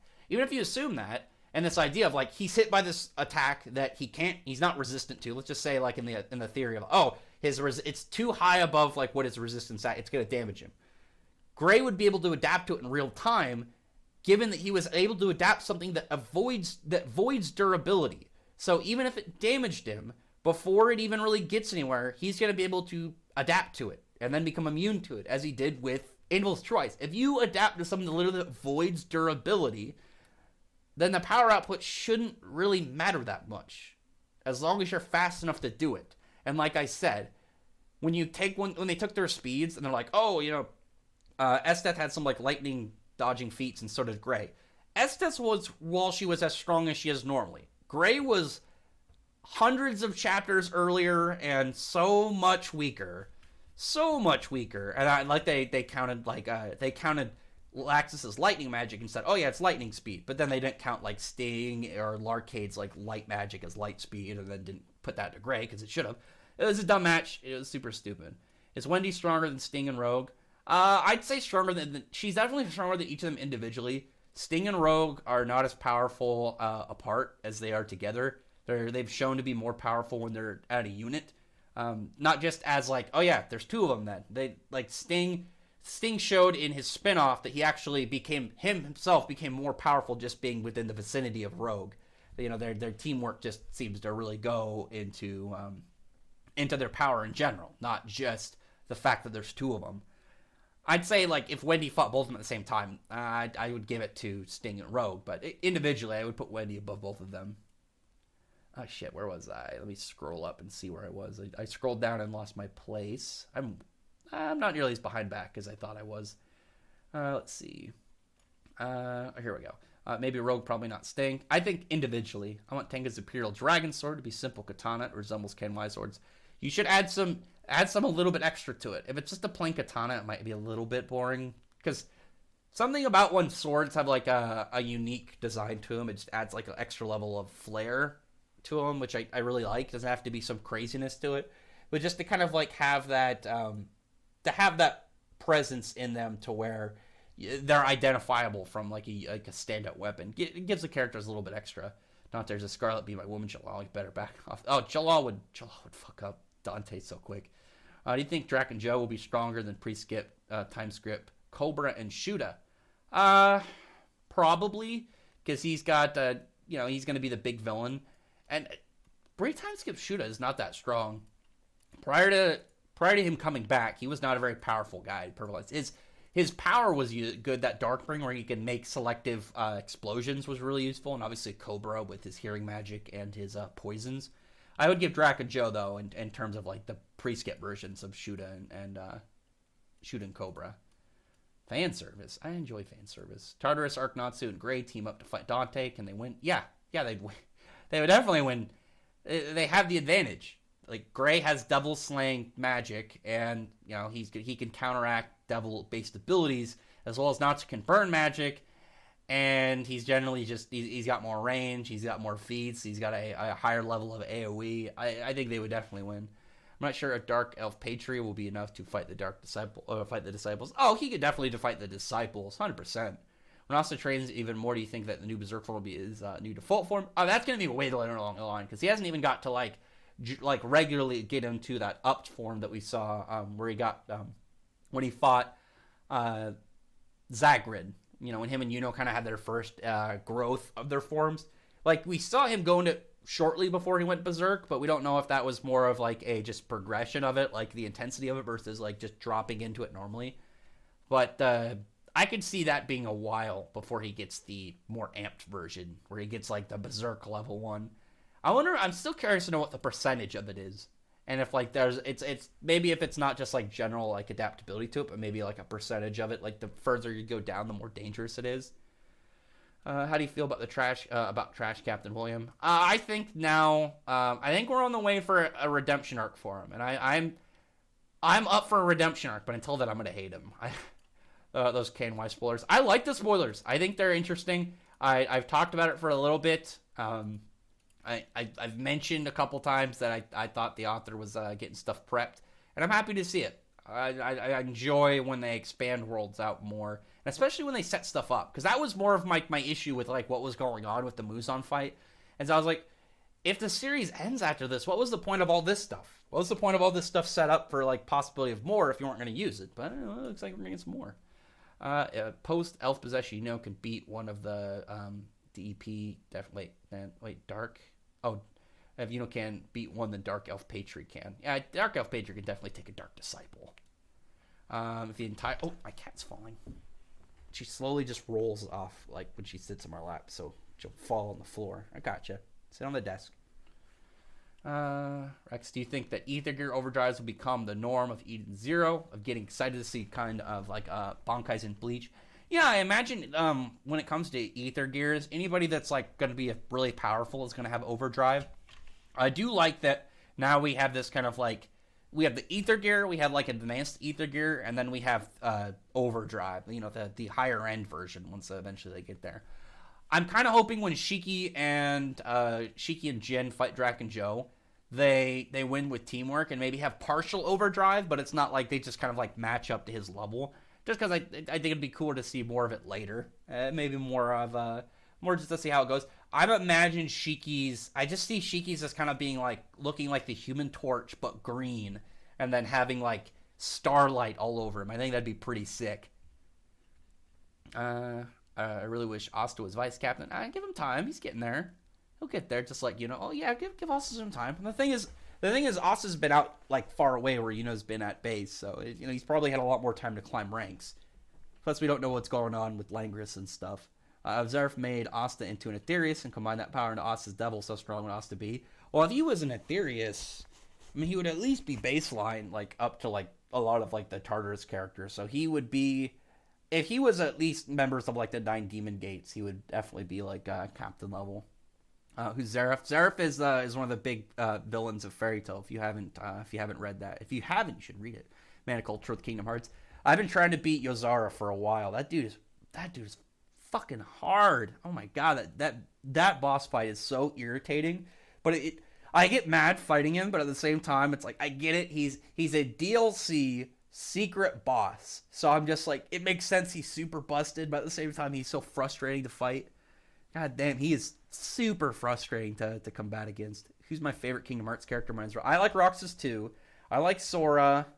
I actually have a small liking to Vanitas. I don't know, something about Vanitas. I like his design. I like his Keyblade a lot. I know, I really enjoy Sora and Riku. But yeah, Roxas. I mean, I think it's just really the baseline for a lot of the main characters. I like Mickey too. I really like the Kingdom Hearts take on Mickey. I think they make him a lot more badass than just Mickey being a fun Disney character. I think they managed to keep that to him, but also he's a badass, powerful Keyblade master. Damn, Horikoshi is really going at this war. Oh, yeah, Hawks better get fucking roasted, man. Do you think Homura will ever reach Kagura and Urza's level as a swordswoman? I mean, she'll definitely. I think she'll definitely beat Kagura. Urza, I think, will be a little bit difficult because not only is Urza very powerful, but Urza has like a really high presence in Fairy Tail. I think in terms of Fairy Tail, and really not just because she's like the main cast. I think Urza's still a really known character, and I think she's way more liked than disliked. But I think her level of people just know her is way higher. So I think her popularity is really high enough to keep her way more up there. We'll see though. I can see how more are growing stronger, like by a lot. I don't know if she'll surpass Urza's. Maybe actually, I think maybe in terms of just swordsmanship, I think she might surpass Urza. But Urza, because obviously Urza's a really good swordswoman, but her big emphasis is like how much of a variety her armors and swords are. Or maybe her more will just be straight swordsmanship. And obviously she's got her other swords and she's gonna have upgrades in the future, but maybe hers will be more emphasized on just like how much exactly she's or how much of like straight sword technique she has. I don't know. We'll see. I mean, hers is definitely a really good swordswoman, so it's kind of hard to kind of gauge. Do you think? Oh, you read that one? Nah, it's kind of weird. Yeah. Do you think Berserk will eventually become Asa's default? Yeah. I mean, eventually, yeah, for sure. It's gonna be a while though. I think she'll always be behind them. She'll definitely be ahead of Kagura. Urza's the kind of hard one. How long has the stream been on? I have y'all talked about the Black Bulls vice captain? I talked a little bit about it. I don't want to go too crazy into spoilers. It's not a big like mind bending one for the next chapter, so it's not as much of like a one that I want to talk. Like I'm all right with talking about that one a bit on the stream. Some of the plot stuff that was happening, I don't want to go much into because I don't want to spoil it for anybody unless there's literally nobody here who would get mad about talking about it. Hey, stop knocking stuff over. Lay down, goofy cat. I've seen greatness that is Jujutsu Kaisen. Jujutsu Kaisen chapters I love Jujutsu Kaisen. Such a fun series. I think Volume 3 comes out soon. I gotta look into that because I think Volume 2 came out a month or so ago. So Volume 3 should be coming out soon. As the first fight of the Dark Triad, when the Dark Disciples will be villains, I imagine Xeno will be the like Darth Vader of the show. That'd be pretty sick. I really one thing I've got a lot of hopes for in this whole like by the end of this, I would like some Dark Disciples that are of note worth. I would really hope that by the end of this, it's not just the Dark Triad that are going to be like the guys that I'm hoping there's some Dark Disciple members that we can kind of like have. I want there to be like a Dark Disciple version of like Asta. I want them to have their own kind of like young, high potential lad that is rising up in the ranks. I wonder how many more Black Bulls members Yami is hiding. I think this is the last one. I think this is the last guy. What's up, Larry Jones? I'd love to see Sister Ivory, Mary Leona, and Bunny. I think it's is it Morocco? I think it's Mirko. I looked it up the other day because I couldn't remember. I think it's Mirko. Is it? Interact, given their personalities. I think they get along well. I mean, Mirko and Mary Leona probably would. I don't know about Sister Ivory because she's those other two are more of they're pretty like brutal chicks. Sister Ivory's like in some crazy BDSM torture stuff. Rax, how do you think that Yami and Asta can do a combo? And spells and anti-magic comes from the other world, and dark magic can affect the other world.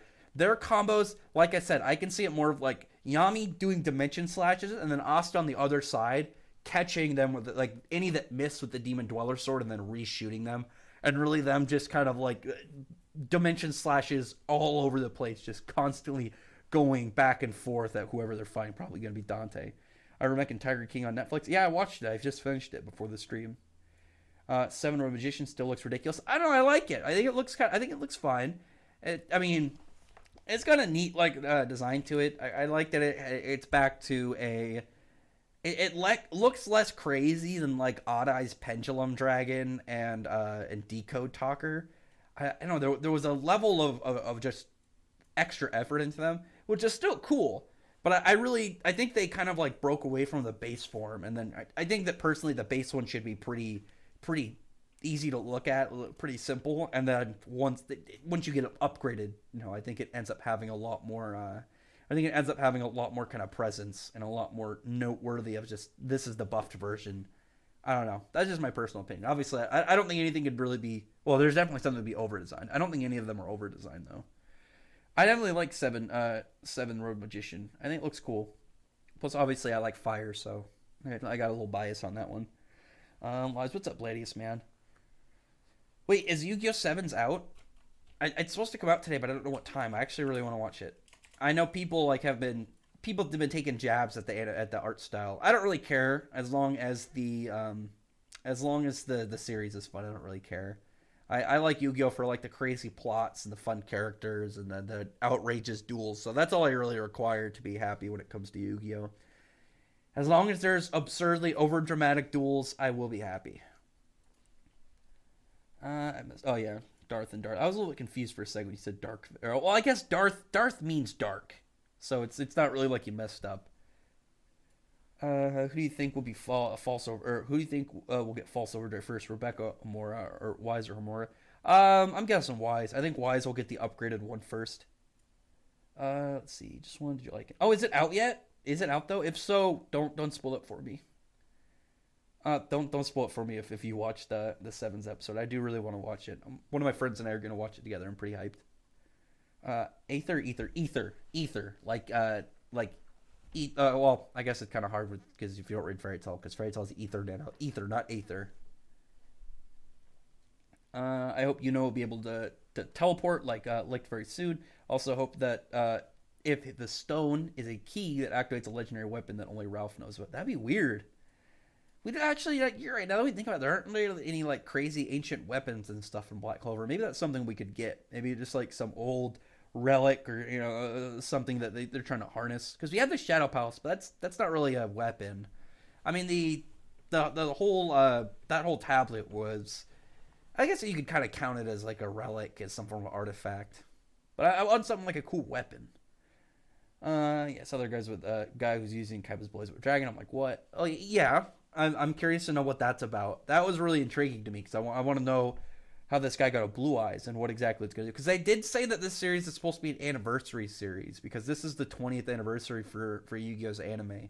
So I got some hopes up for Sevens. I'm really looking forward to it. I want to see what exactly goes down with this whole story and how exactly it goes. Let's see. How do you think the anime original training time skip will be in Black Clover, since Tabata's overseeing it? I want to see some dungeons. It's weird to think about, because we haven't got we got the first dungeon in the beginning of the series, and the Eye of the Midnight Sun's base was a former dungeon they kind of took over, wasn't it? And then we got some. Well, I remember Luck and Magda went to a dungeon to try and find something that helped Austin's arms. So we don't really have a lot of dungeon exploration.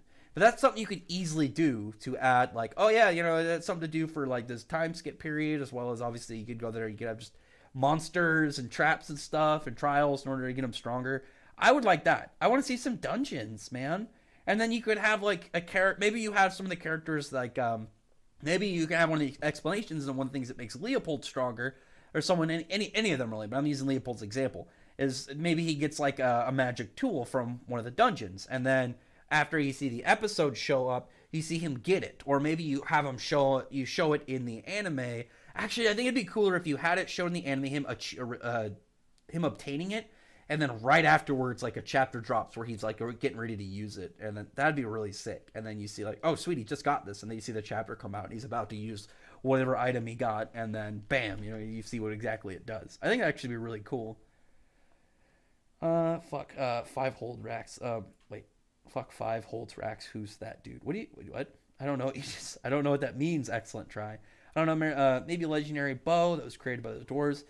Well, the weapons, I guess the swords, if they're made by dwarves and stuff, they could be a little bit special. I guess they could be seen as like weapons. I just want to see some ancient weapons or something. Maybe that's what the dwarves will introduce. The dwarves will introduce like some form of weapons and stuff. Also noticed Yami's new buckle last chapter. I think Yami Charlotte ship has finally settled. Oh, did he get a new belt buckle? I didn't see that. Let me look. Let me pull up the chapter. I actually didn't notice if there's some special thing about it. Let me see. I'm trying to look at it. What is it? I'm trying to see it. I don't see. I'm trying to look at it now that you've mentioned it. Is it a rose? What is it? It's supposed to be something to do with Charlotte. I think that'd be pretty cool. I like that. Snake Man Luffy versus Rage Black Asta. I'd go with Luffy for now, because the thing is, none of Asta, I imagine like with energy equalization that Asta's stuff would work. Like Asta's anti-magic would probably work on Haki, but Luffy is what Asta's weakness is. He's weak to guys that have straight higher physical strength and better close combat abilities than he has, and that is what Luffy has, and especially with precognition and stuff, and with the advanced armament Haki, I think that's actually I think he's got a really good counter to what Asta's got right now. But I can see Asta changing that, not too far from now, just because Luffy's gonna be. I expect after this arc after Wano he'll be like low Yonko level, like he'll be able like. I think it wouldn't be like if he fought Katakuri again, he'd be able to beat him, but maybe at like half effort. Whereas I think Asta by the end of this will be a way more powerful. I think the gap between where he is now versus where he'll be at the end of the whole war will be a lot more tremendous, and especially I'm gonna provide. I completely assume 100% that end of series Asta will be drastically beyond end of series Luffy. I can see Luffy probably won't even be close to the range of what Asta's gonna have. Just guessing, knowing like some of the craziness that Tabata has. I mean, like when you look at the powers, especially when you know that what Tabata brings to the table versus what Oda brings to the table in terms of like powers and displays. I mean, most of the characters on One Piece are generally just like general. They're generally more of like straight power output. They're like heavy physical strength, and they usually have some tricky ability, but like their tricky abilities versus Tabata's tricky abilities are kind of big. I mean, Tabata's, you got like guys with spatial manipulation, like as vice captains, like Langris. Langris has spatial like cutting, and he's not that big of a deal. Like if you somebody like that in One Piece, you got Law, and Law's a pretty powerful character, but I mean like the gap of like how many people are below Langris versus how many people are below Law. Like Law is a lot higher up in the chain than Langris is, in terms of like where they are in each other's verses. So, yeah, I need I need just 2 racks. We'll get 2 racks. So did someone really donate 500? Yeah, Kimono's crazy, man. He's always dropping insane super chats. He's a wild dude. Racks are. I need read even 0. So is it Aether or Ether? Ether gear. ETHER. I hope we see Gundams and Ether. That'd be pretty sick. Well, we got some mechs. Obviously, we saw like the older style one with Sibber, and then we got the newer kind of like bigger, more mobile and flexible ones with Kurnai. So we'll hopefully get more. I'm hoping that's going to be something to do with justices. ether gear. I'm hoping his is gonna have something to do with like, because he's gonna have some references towards like Grand Chariot and stuff. Maybe that'll be his like Grand Chariot for him will be like a mech or like a maybe he'll get like a mech suit and then the gun with it will be called Grand Chariot. I don't know. I'm hoping for it. I really want to see. I want his to have that same kind of theme, but not entirely. I'm hoping his is gonna have a lot to do with like artillery, like big guns, like big machines and stuff. And I think mechs would be really cool, or just like ships. Like it'd be really cool. Maybe he had a ship that he could mess with the weapons, or I don't know, something there. We can't really go right now. We have absolutely no hints at what he does. I think we just know that he's gonna have as being kind of like their version of him is gonna have a he's gonna have some abilities that reference stuff like Grand Chariot after Sieg and Jalal, both have them, and he's got like the same kind of like spot that they have. I hope we see Gundam. Oh, I already read that one. Never. No, we gotta see something like mechs, man. Well, we've seen some mechs, but like way more flexible mechs would be pretty sick.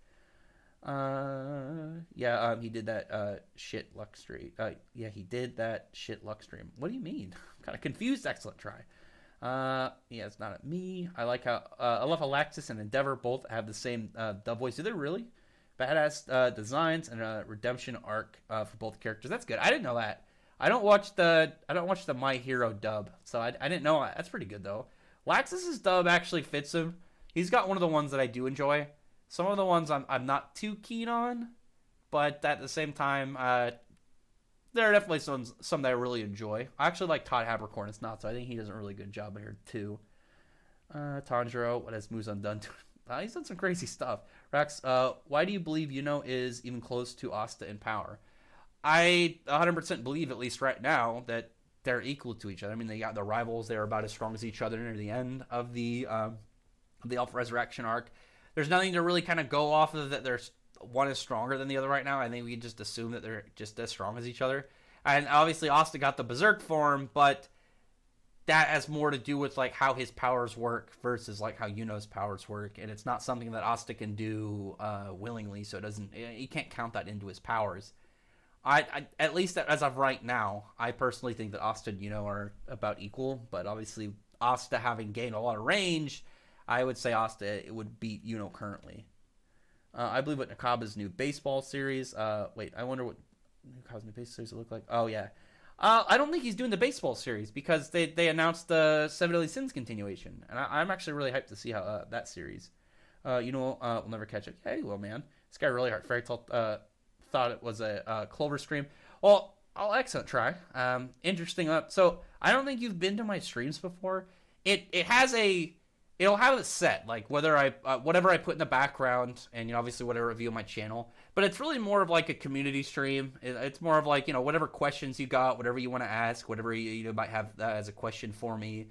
And obviously, like there's gonna be some stuff we're gonna talk about more. And on my channel, the two biggest, I'd say that the most frequent series on my channel are Fairy Tail, Black Clover, and Eden Zero. So those are going to be the ones that have the most presence in the conversation. But you could ask anything. I mean, you want to say like, hey, what's your opinion on? I'm trying to think of a series that I probably have mentioned. I don't Metabots or something. I'd be like, oh yeah, I remember that was pretty sick. Metabee was awesome, or anything like that. It's really like whatever questions you guys got, whatever you want to ask me, and I just like having an interaction with you guys that I enjoy having, because like I talked about it at the start of the stream. I enjoy looking at comments, but like when you have multiple videos, like if I put out like 2 or 3 videos a day, each of them get 10, 20, 30 comments, they all add up, and it gets a little hard sometimes. You get a little overwhelmed, but it's easier to do like in stream when I can answer in real time, and I can see them coming in real time. At least I get behind on comments and streams, but yeah, it's more of whatever you guys have to ask. Like, and obviously, like I said, there are ones that are gonna have more presence, but at the same time, you can ask relatively anything that has to do with the series and stuff that I read. Natsu Dragon Force versus Luffy and Ichigo. I'm going with Natsu. And the thing about Ichigo's a little bit hard because they got a little bit of crazy power levels near the end, but Ichigo. I think the thing that really screws Ichigo is near the end. Like we never found out what his Bankai actually did. We never found out what the ability of his true Bankai was. And with like Getsuga Tenshos, similar to like Naruto, where he's got like the Rasengans and his Shadow Clones, Natsu kind of has like a really good counter to that. Like because his fire can burn magic, and with energy equalization, you'd treat something like Ryotsu and magical energy or magical power as similar aspects. So you'd be able to have abilities affect one another. So Natsu would burn like Getsuga Tenshos and stuff. Well, obviously Ichigo's pretty powerful, but there's nothing really to Ichigo that would be like surprising to Natsu. I don't think he doesn't really have any abilities that would be like tricky for him to really deal with. I mean, really, he's got Getsuga Tenshos, he's got his Grand Ray Sero one, he's got power ups and stuff, and he's a swordsman. But these are all things that Natsu really can kind of deal with, and nothing that would be too surprising for him. Let's see, how far am I behind? I'm not that far behind. Sweet. Has Tanjiro conquered the sun? Because I'm pretty sure at one point he stopped burning from it. I don't know. I have to go back and double check those actually. Since Homura can cut wind, do you think Homura will soon be on Jin's level? That's actually really interesting. I didn't think about that. I like that she can cut wind. I'm really... Well, I guess it would have to do more of how much if she can get overwhelmed. Just kind of like noting that was one of the things that... That's one of the things that Easel did during his fight with Wendy, and he could cut wind, like he could straight cut like streams of wind, but she just kept putting more and more wind, and like areas that were cut would just kind of like sift back together. That's probably what I imagine Jin would do. And given what we've seen for like the element 4, still seems to be her power seems more of just like the large scale and kind of like trickiness to it, where she can kind of absorb stuff into her wind, whereas Jin's is like very offense, very actual like combat based. I don't think that she's going to be strong enough to fight Jin for a while, but I think she would definitely give him a fight. I don't think it'd be as I don't think he would just steamroll or anything. Who do you think is smarter with technology, Wise or Frankie? I'm gonna go with Wise, and before anyone tries to argue why, like if you want to say Frankie, I'd say Wise because Wise has a lot higher knowledge of technology based off of the technology of what he has like regularly versus what Frankie has. Frankie's technology, like robots are still pretty crazy for One Piece. Like was it PF9 or what was it called? I'm trying to remember for the Pacific or PX9, wasn't it? I don't remember. You know what I mean? PX5, the robots that look like Kuma, they were like new at stuff for like what was going on in One Piece, whereas robots in Eden Zero are pretty regular. And with space travel and lots of crazy stuff, like what Wise knows about technology should be way higher than what Frankie's knows, just because their technology is at a much more advanced degree. Dante, everyone be mowing. Yeah, he's going for him. I'm wondering if he's going to meet Charlotte. Actually, that. Oh my God, could you imagine that? Because Charlotte's got cursed magic, so he would probably like try and take her too. Now that I think about it, Louis Britannia commands you be my woman, Dante. That's my line. Why would he? I'm trying to think of what would set that scenario. I don't think Lelouch would do that. I think Lelouch would just kind of like tell him to kill himself. William will get a good redemption arc. Yeah, I hope so. I'm all up for William getting a redemption arc, but until then, I hate him. Imagine if Wall faced Hermit, Hermit hacked his system and took control of him. It's definitely a possibility. I'm wondering if she'd be able to, because with Wall it'd be kind of hard. It'd be like I see that as kind of like the argument of like when you have anybody who manipulates an element against somebody who can turn into it. I think it'd be like Crocodile versus Kara. Maybe it might be the best one, but when you think about it, it'd be like, well, this is a version that has its own mind, and I guess for Hermit it would be. I don't think so, because like when with Hermit, we know that like once Seth got into the system, it would be like a little bit too hard for her to deal with. She had to get him before he like got control. So I think it'd be a little bit too hard for her, given that like Wall is a living machine. Like he's not. It's like a robot with programming. He's a biologically created like natural machine creature man. So I think like the way that he's built would be a little bit too difficult for her, just because like obviously he has like a free will in mind, and it isn't built the same as like a cyborg or an android or anything. Byaku, show me your Bankai. Oh yeah, that was a really cool part. I was actually looking at I was making some Bleach memes with my friend in Animal Crossing. That was pretty fun. When are we gonna get? Wait, that's not me. When are we gonna get to where we see Mimosa floored? That'll be soon. There's gonna be some pain soon, because you got a couple waifus that people love that are gonna be taking probably some L's from Vanica. But I guess then people are gonna have Vanica waifu like higher status, so people will probably be pretty happy. Vanitas Darkness. I love Vanitas' Keyblade. He's got one of my favorites. It just looks really cool. That and Young Xehanort. I really like his Keyblade too. Funny how Draken Joe said that if a few turrets could kill the cat, he wouldn't need the power. Yeah, I would be questioned with him. I'd be like, you gonna let that kind of slip through your fingers off of something like that, man? What's Broker's opinion on Fairy Tail? I think he seemed like he really was enjoying it. I'd have to ask him more in depth to see like what he likes overall, what maybe he didn't like. But he seems to be enjoying it, which is good. Sorry for my impatience. That's all right, man. I don't really mind. I'm pretty impatient too. Have you read Yozakura Family? Haven't yet, but I saw it. It seems to have lived past the axe, and I think it's been doing pretty well in terms of popularity. So I'm gonna get to it soon. There's a couple series right now that I've put as precedent since there's a lot more. And I think right now the only thing that's stopping me are series that I'm reading because I swapped like, hey, I'll read this if you read this with a couple other people. So right now I'm reading like Baki and Full Metal Panic, and then a couple other series that I'm trading out with some friends. So they read some series that I like. Once I'm caught up with those, then I'll probably get it's hard to pronounce, Yozakura. But strongest Magic Knight captain a healthy Makarov can beat. I can see him beating Yami. I think any of the captains. I think he can beat any of the captains. And I say that because like when you have like Yami and Jack, like Dimension Slash is obviously pretty powerful because it's gonna cut through, but full size Makarov, like Dimension Slash is gonna cut through, but it's really gonna be like the equivalent of like a stab because it's gonna go through. But I think Dimension Slash, what's the tallest we've seen Dimension Slash? Like through, I think in terms of height through Vito, and just thinking back at it probably like 30 feet. The Titan Makarov, the full size we saw against against Grimoire Heart, was like he's like a mile tall. That's the biggest Makarov's ever been, and we've never seen him get that big again. But like Dimension Slash, Jack Slashes, I don't think any of the captains are really gonna have anything to go against him that are gonna do anything.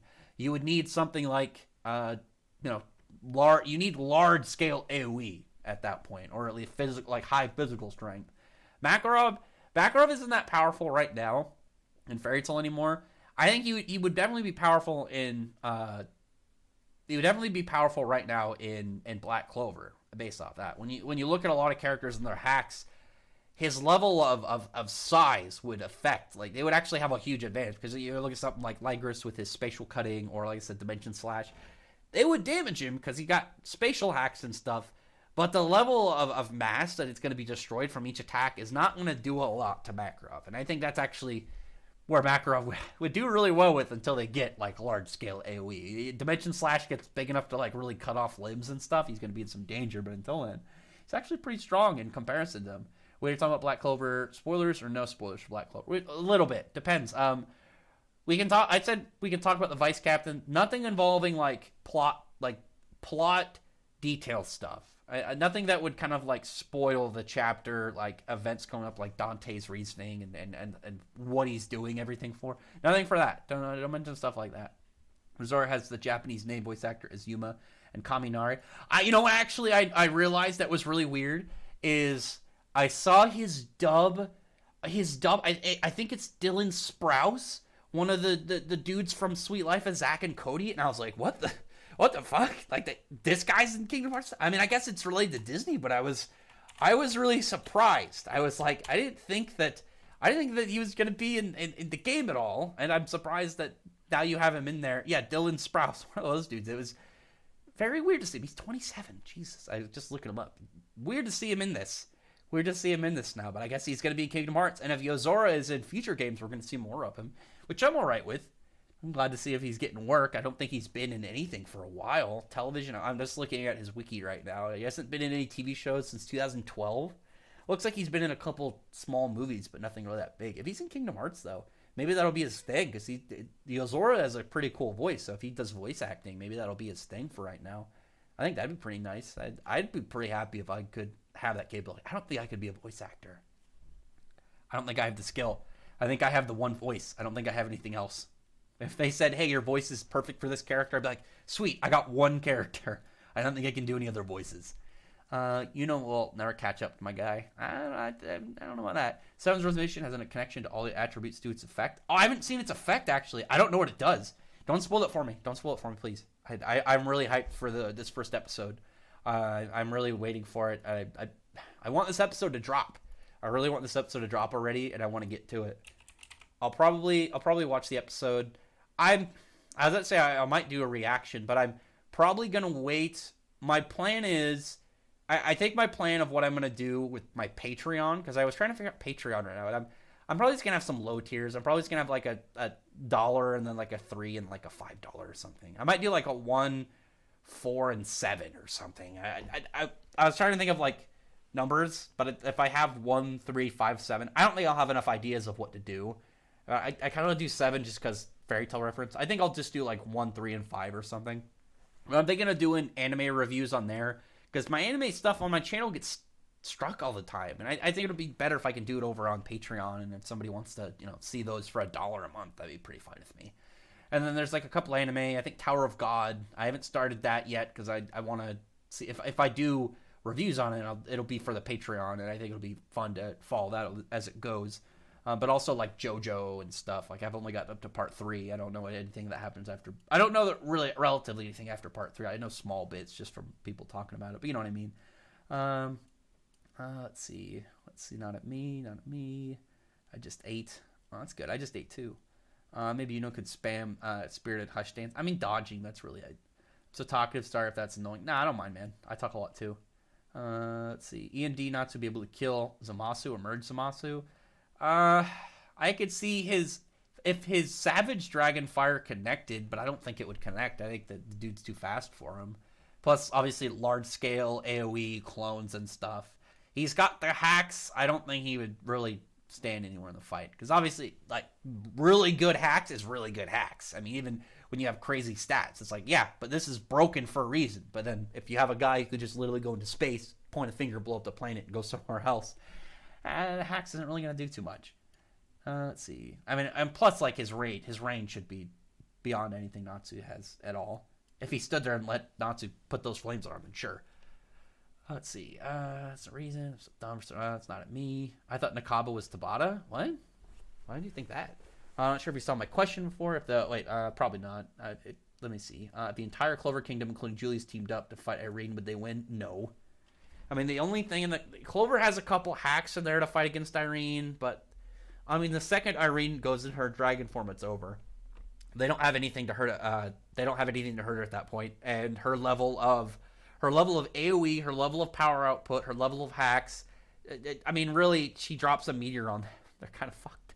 There's only a couple characters who can deal with it, and her Dusema didn't seem to really drain her at all, and she could do that while using other spells. And the second she goes into I think fighting normal Irene, they have like a bit of a chance. The second she goes dragon, they're fucked. That's GG at that point. I feel like Langris's ball of spatial magic is a small scale dimension essence and remove things from space. Oh, it's spatial manipulation. He's just erasing things in certain areas that don't come too close to him. Because that's all dimension slashes. It's spatial cutting. I read this one. Dante be one. Issei's harem. I am not caught up on High School DxD at all. One day I'm gonna watch them because I think I signed up for like I made a new Crunchyroll and I set up a trial and then I think I ended up getting charged for it. I'm like, fuck it, I'll just keep it because I have one of those Amazon TVs that has like apps and it has Crunchyroll on it. So I was like, fuck it, it's convenient enough. I'll give them the base amount and watch and give it just only because it's conveniently set up on my TV. I don't care for like $5 or $6 a month or whatever it is. But yeah. Anyway, let's see. Where was I in my head? And I was trying to catch up. YX suck my D Sora rude. What? Why would Sora? I'm so confused by that. Asta versus Yuno always be a very unfair to Yuno. I mean, Yuno has a lot of things that like Asta would be having trouble with. Obviously, like large scale range. Like Yuno is very mobile. The thing that personally, like I said in the video, the thing that I think right now is like the big determining factor of them is Asta showed more range, whereas Yuno so far hasn't shown like a higher level of close combat. So I can really see Asta being too fast, or Asta being able to take it. Like the size of that black divider we saw, I can see tagging and taking him out. Let's see. Asta's very close to a cheat code in the anime, possibly in the progress he's making. Hopefully. He's got a boost coming soon. I feel like Muzan just kind of made Tanjiro a successor since he's pretty much giving Tanjiro his dream to kill demon slayers and succeed in kind of kill for all. Well, he's kind of becoming him, and now we're getting some like JoJo. I can see like you can definitely do a lot with the Kimetsu no Yaiba world and evolve it, which is what I was hoping. So I'm happy to see it moving forward, not just ending here. But it can move beyond the current cast and do a lot more. I know a lot of people have been kind of hating on stuff. I think it's just because it's getting pretty popular. The question is Yami versus Marileona, who's coming out on top? Oh, I'm giving Marileona. I still think Marileona is the strongest captain. I still see her as being the top captain. I think Yami currently is close to her, but I would give it to Marileona. The most dangerous thing about Marileona is most certainly her Caldas Brachium Barrage, because it's the fact that it can burn other magic, which means it could burn Mana Skin, and it's hitting you from all directions. So it's going to literally just be... It's not only going to be... It's either going to hit you and be dealing direct damage, or you're going to have to be continuously putting your Mana Skin back up, and that's just going to drain your magic until you run out, and she's going to fry you. Sage's still here. What's up, Sage? How's it going, man? Sage and we're on an eventual journey. He's honing his skills with his I don't know what it's called. I don't know what the thing is. I know it smokes meat. I don't know exactly what it's called. I'm sure he knows, but he's doing that. I've recently been trying to up my skills at making bread because I recently got a bread maker. So I've been my thing is I'm trying to only eat bread that I make myself. Obviously not counting stuff like pizza and stuff, but like sandwiches and stuff. I'm trying to only do if I make them. But it's gonna be hard for like burgers. So I think I'm gonna try and do like patty melts instead, which is the same thing I think as a burger, except it uses bread instead. I actually have to look up the difference, but I might do that for dinner now that I think about it. I might do a patty melt. It sounds pretty good. Anyway, young Xehanort, yeah, I gotta blow my nose really quick. 1 second. Do I have a tissue or anything nearby? I don't think so. Let me see. I do. Hang on. Let me mute myself real quick.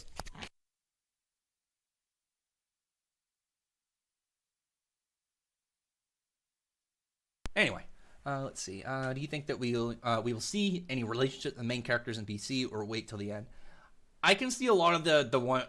Asa's and Noel's I see happening way later on, but like I think the one that'll happen the quickest is Gauche and Gray. I see that one happening way earlier. I think it's Yami. I saw Broke. I think it's Marileona. I'd go with Marileona. I think she's really powerful. And think of like the gap that Yami, like how much more powerful Yami is now. Think of how much more powerful Marileona is. Marileona is probably like borderline near that like wizard queen level that she's gonna be super super crazy. Get it memorized. I made that comment to somebody the other day. It's one of my friends that also really likes Kingdom Hearts, so I was trying to meme at him. That was just a pancake reference. I don't think I get that one. I wonder if Drek and Joe will ever have a large AoE. Does Ether Gear? I don't think he'll have AoE. I don't think his straight Ether Gear will be AoE because that would be kind of broken, and it'd be kind of hard for Shi to combat. I think he'll have AoE attacks by using it. Like maybe if he uses turns two things and like he takes something, changes them into two different things and combines them and like makes a chemical explosion or something. I'm doing level 1 critical with easy code. Oh, I'm not that good. I'm not that good at Kingdom Hearts. I right now I gotta beat Yozora, and then I wanna replay it on critical so I can unlock Oblivion and get Oathkeeper. I haven't done that yet because I meant to do that for a while, and I know the Remind stuff came out in like was it January or February, and I only started playing it a couple weeks ago. I got that one left, and then I got to do the critical mode and hopefully beat it on there. Actually, really quick, do you know if there's going to be more DLC or between now and another game for Kingdom Hearts, or is it just Remind and then whenever the next installment comes out? Nope, you still have it wrong, Rex. The instant Asta got the demon form, you immediately surpass it. Oh, that's not something he can do on his own though. Asta's Berserk form is not something he can pop on his own. That's why I don't count Elf boosted and I don't count Berserk Asta. The same way like when it comes to like if I put Natsu in a fight, I don't really count as Aetherius Dragon Force unless you count that specifically. If you said Elf Yuno versus Berserk Asta. Yeah, I'm gonna go Berserk Asta. But those are variations that, if you give them specifically those ones, then sure. But in terms of the characters right now, I wouldn't give them. I wouldn't count things that they can't achieve on their own, just because it's not something they're going to be able to, like, in the heat of battle, just being like, oh yeah, I'm going to pop this off and utilize this level of boost or whatever this extra advancement is. Where was I? Just saw Street's comment. There it is. I know it will sound strange, but it doesn't. But doesn't magic, hard counter, demon slayer, sword, black divider, Undyne X. Has AOE, strong magic. Yeah, he's got some definite stuff to be built up, and we know that he can hurt devils and devil based stuff. But I imagine that the anti-magic definitely will affect And the one thing that's a huge gap between and Asta is Asta has a way higher level of durability that we've seen. Like, Asta is a close combat, heavy, like, head-to-end fighter, whereas is a ranged, more tactical fighter. So I don't imagine that especially when we haven't seen it, doesn't have as many just straight stamina and durability feats. Asta seems to be straight more take damage, get back up, get back in the fight. As we saw with during his fight with Zagrid, the way that his is going to work is his seems to be more based on recovery, because we know that he can absorb bits of magic from spells used that kind of like the remnants of it kind of lost in the air with his wind magic. He can absorb that and utilize it. And what would be like a really good aspect of that versus if you put him against somebody who actually uses magic is like, oh yeah, maybe he can absorb that later and then get like a recovery in order to fight him. But with Asta, none of Asta's attacks are going to do that, and as well as Asta can probably affect the natural mana in the air, so that would kind of really be dampening on that kind of trait that would have if you assumed he could just do that right now and not like an elf version. Personally, I think that that's going to be something he'll have later, but not something that that he can just drop right now. Was in lead for 15 years now. Asta has a couple months. I mean, Asta and have been like neck and neck since they both got their grimoires. I think they've been neck and neck since they got their grimoires. I don't think there's been really a point in the series since then where one of them has been drastically above the other, except for when Asta got his black form and we hadn't seen Spirit Dive yet. But there was the assumption that he probably had something in order to bridge that gap, and he did when he dropped Spirit Dive on him. Wait, two people that are fighting use mana zone at the same time? I imagine so. That'd actually be really cool. I don't think that we've had any double mana zone characters at the same time. At least none that I can think of. That's actually really interesting. I wonder how that'd work. I imagine it would be like kind of like territorial expansions in Jujutsu Kaisen, where the stronger one will overpower the weaker one. Irene and August versus Kaido and Big Mom. Jesus, that Irene can solo. Irene could easily solo Big Mom and Kaido. August as well. I mean, Kaido is like a big bruiser, but like he doesn't have any crazy powers, and Big Mom's crazy powers amounts to having like a fire sword and then lightning. And then when you look at like what August and Irene are capable of and their feats, they're way, way more capable. I can't wait for Noelle versus Vanica. Vanica's probably going to kick the shit out of her. I want Spirit Dive Fuegoleon, me too. I'm really hoping for that. Well, personally, I am for Wizard King Fuegoleon. I know it's going to be between Nozel and Fuegoleon, and my money's on Fuegoleon. Plus, I think it would be cooler to have this one-armed fire spirit dragon guy as the king. It'd be super badass. Nozel is really cool, but that intimidation factor between them will be way too big if Fuegoleon can drop Spirit Dive.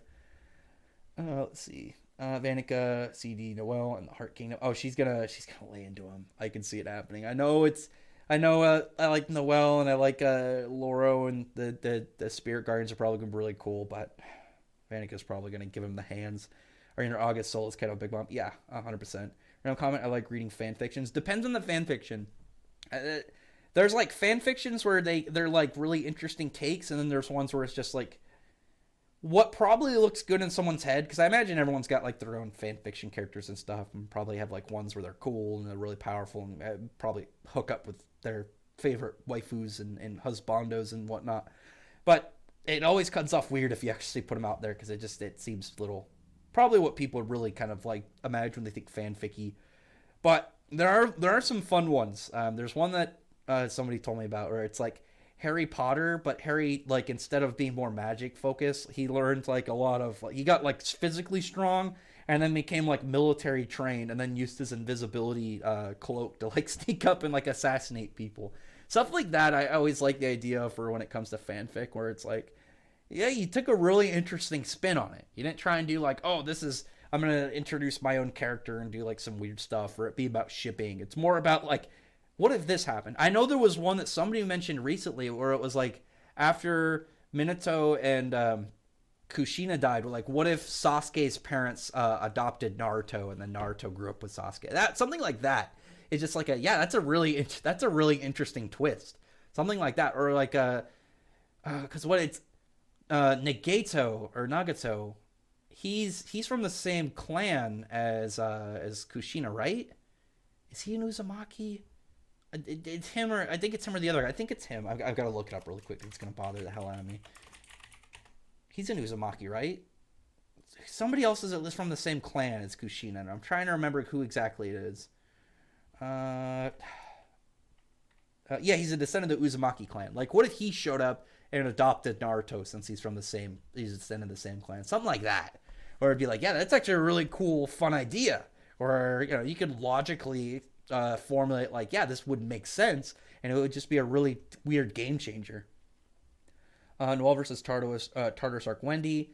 I'd say I'd probably go Noelle unless you counted Dragon Force Wendy. Because obviously Dragon Force Wendy in the Tartarus arc wasn't something she can do naturally versus like Alvarez where she could drop it on her own. It's because after like Wendy, once she got that, was really like more Wendy got a really big boost, and then after that is where Wendy kind of got pretty. Wendy got a lot more like impressive in the Alvarez arc than I think a lot of characters. Like she became powerful, but she also gained like a lot more support, a lot more enhancements and stuff. Like she was capable in the Grand Magic Games, she was capable in Tartarus, but it was after that where she gained like a lot of skill and like capabilities in the Alvarez arc. Well, in the Tartarus arc, time skip going into the Alvarez arc and then the Alvarez arc. Anti magic is blatantly unfair, my guy, 8 to 10 times. I mean, yeah, but we know the weakness of what Asta's. We know the weaknesses of anti magic and then what works hard against Asta in general. I'm pretty sure it's just Remind. I'm all right with that. It's gonna take me. It's gonna take me a while to beat Yozora anyway. Do you think anyone will die to Vanica when she attacks the Heart Kingdom? Well, I think Laura will die, but not now. I see Laura dying before this, and then Undine going to Noelle.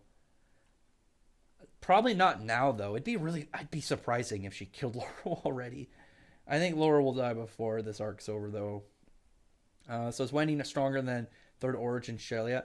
Well, Sheria, we had no real way to determine like the level of how she was in her prime, because she was able, from what we know that she could counter Damaria's stuff because God slaying.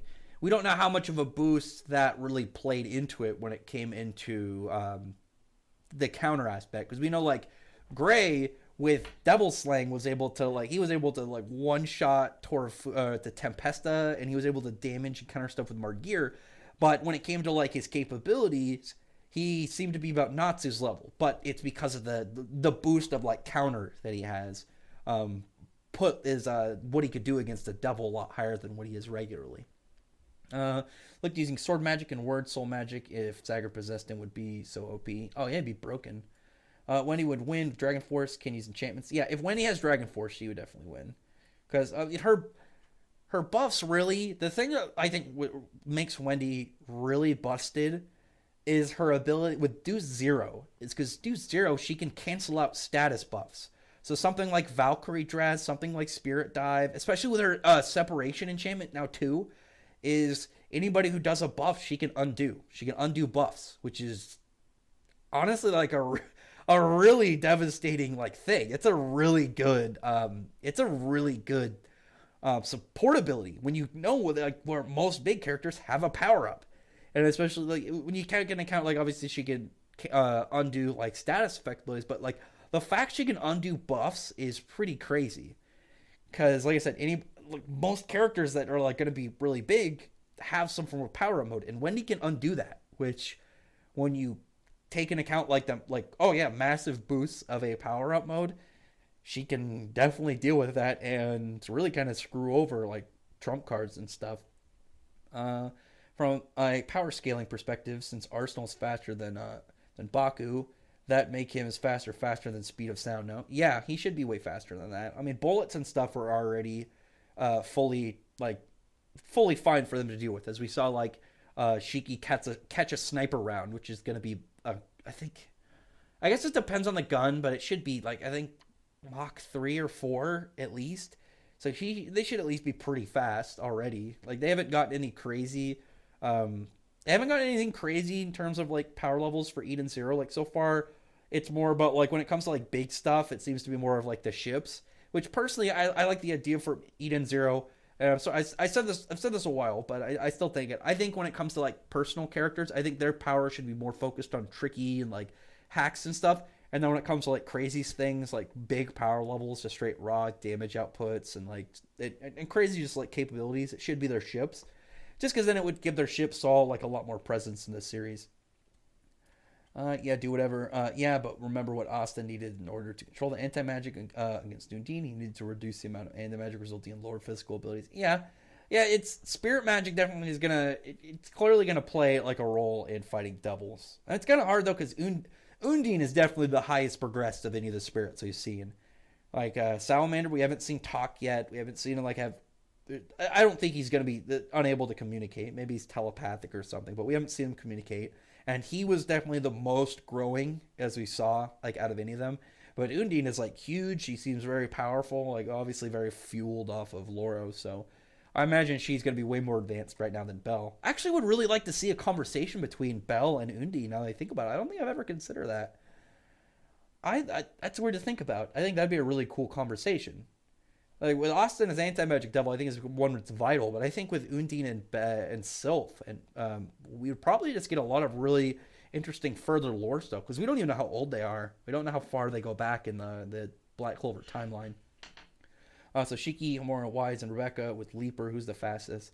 I think Rebecca's the fastest out of them. I'd put it with Rebecca because speed is like her main thing. She's got speed and marksmanship. Wise is all about like his flexibility. He's got a high utility with his ether gear.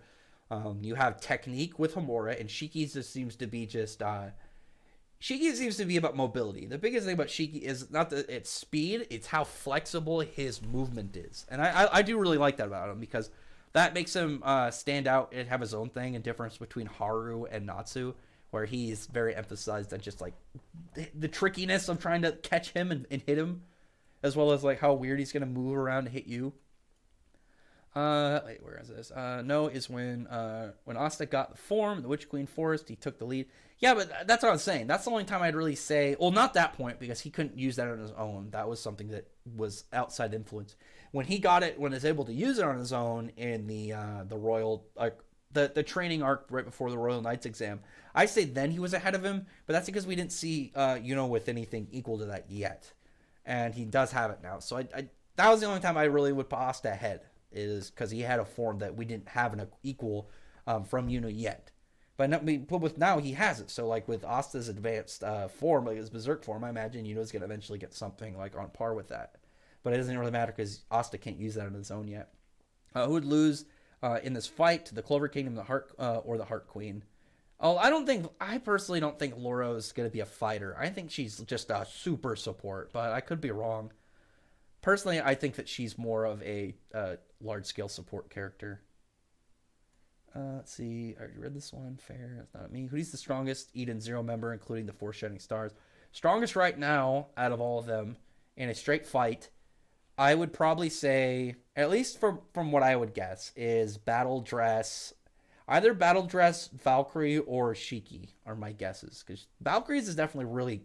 her power is definitely really good. And just like the variety, and she's also clearly got a lot of experience with it. And then Shiki obviously is the main character. He's got the furthest pushed ether gear out of the main cast.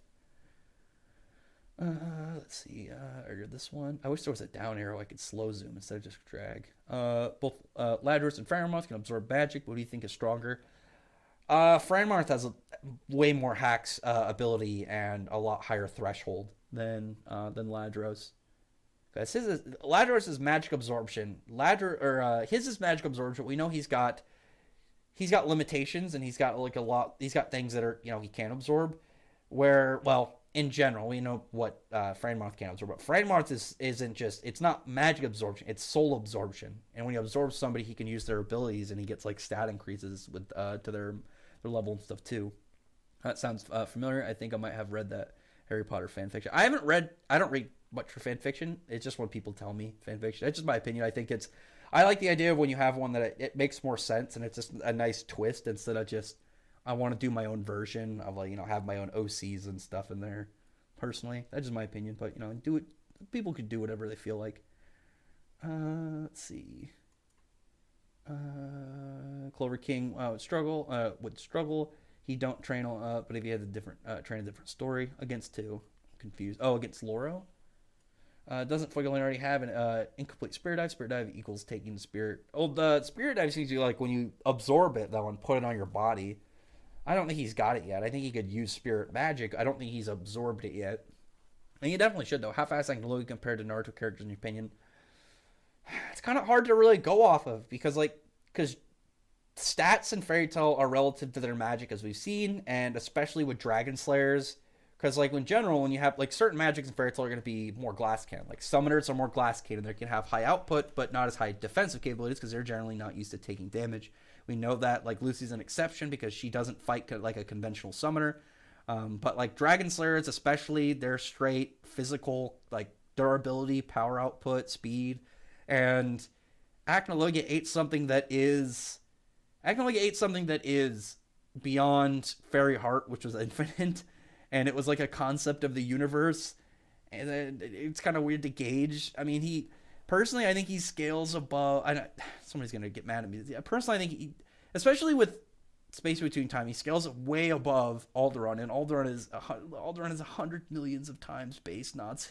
And that's ridiculous. 100 million. Not like 1,000. 100 million. 100 million.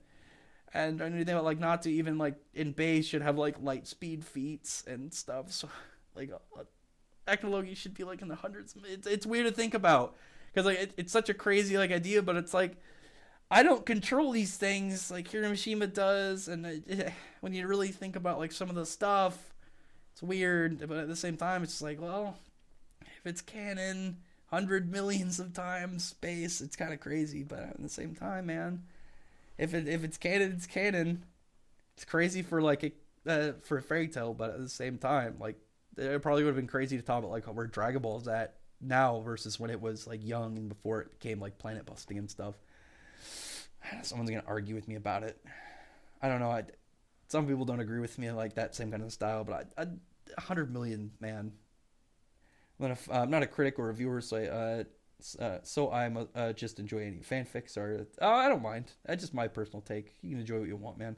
Who is most disappointing character in Fairy Tail in your opinion, Mira or Freed? Ivan, 100% Ivan. Ivan is a character that didn't really get anything that we thought he was gonna get. August had a really good display up until his August fight. I would have done August fight differently, but I still liked August display. He was powerful. He had a really good, interesting presence in the story. He had a good plot twist. He was Hiramishima definitely. I feel like was rushing a little bit near the end of the Alvarez arc, and I think he was taking priorities. And out of August and Irene, he wanted to focus more on Irene, and out of Zeref and Acnologia, he wanted to focus more Zeref. So I feel like with August, he got a little bit of a short end of the stick, but he still got stuff that made him memorable, and he still got some good stuff about him, and especially in terms of like his power output, his abilities and stuff. I would have personally made the fight different. I would have liked it that like, well, Natsu's fighting Zeref. Everybody that's not broken be fighting August, where it's literally just like everybody else, whether it's other guilds like no-name characters or members of like Lamia Scale or Mermaid Heel or Fairy Tail or whatever, fight against August, and it's just a big raid. It's like a raid. It just mass against August. That would have been cool. Kind of like when Madara fought all those ninjas right after he came back. But something like that. That's something I would really change. And I don't really mind how he died. It was more of just like it kind of was very abrupt.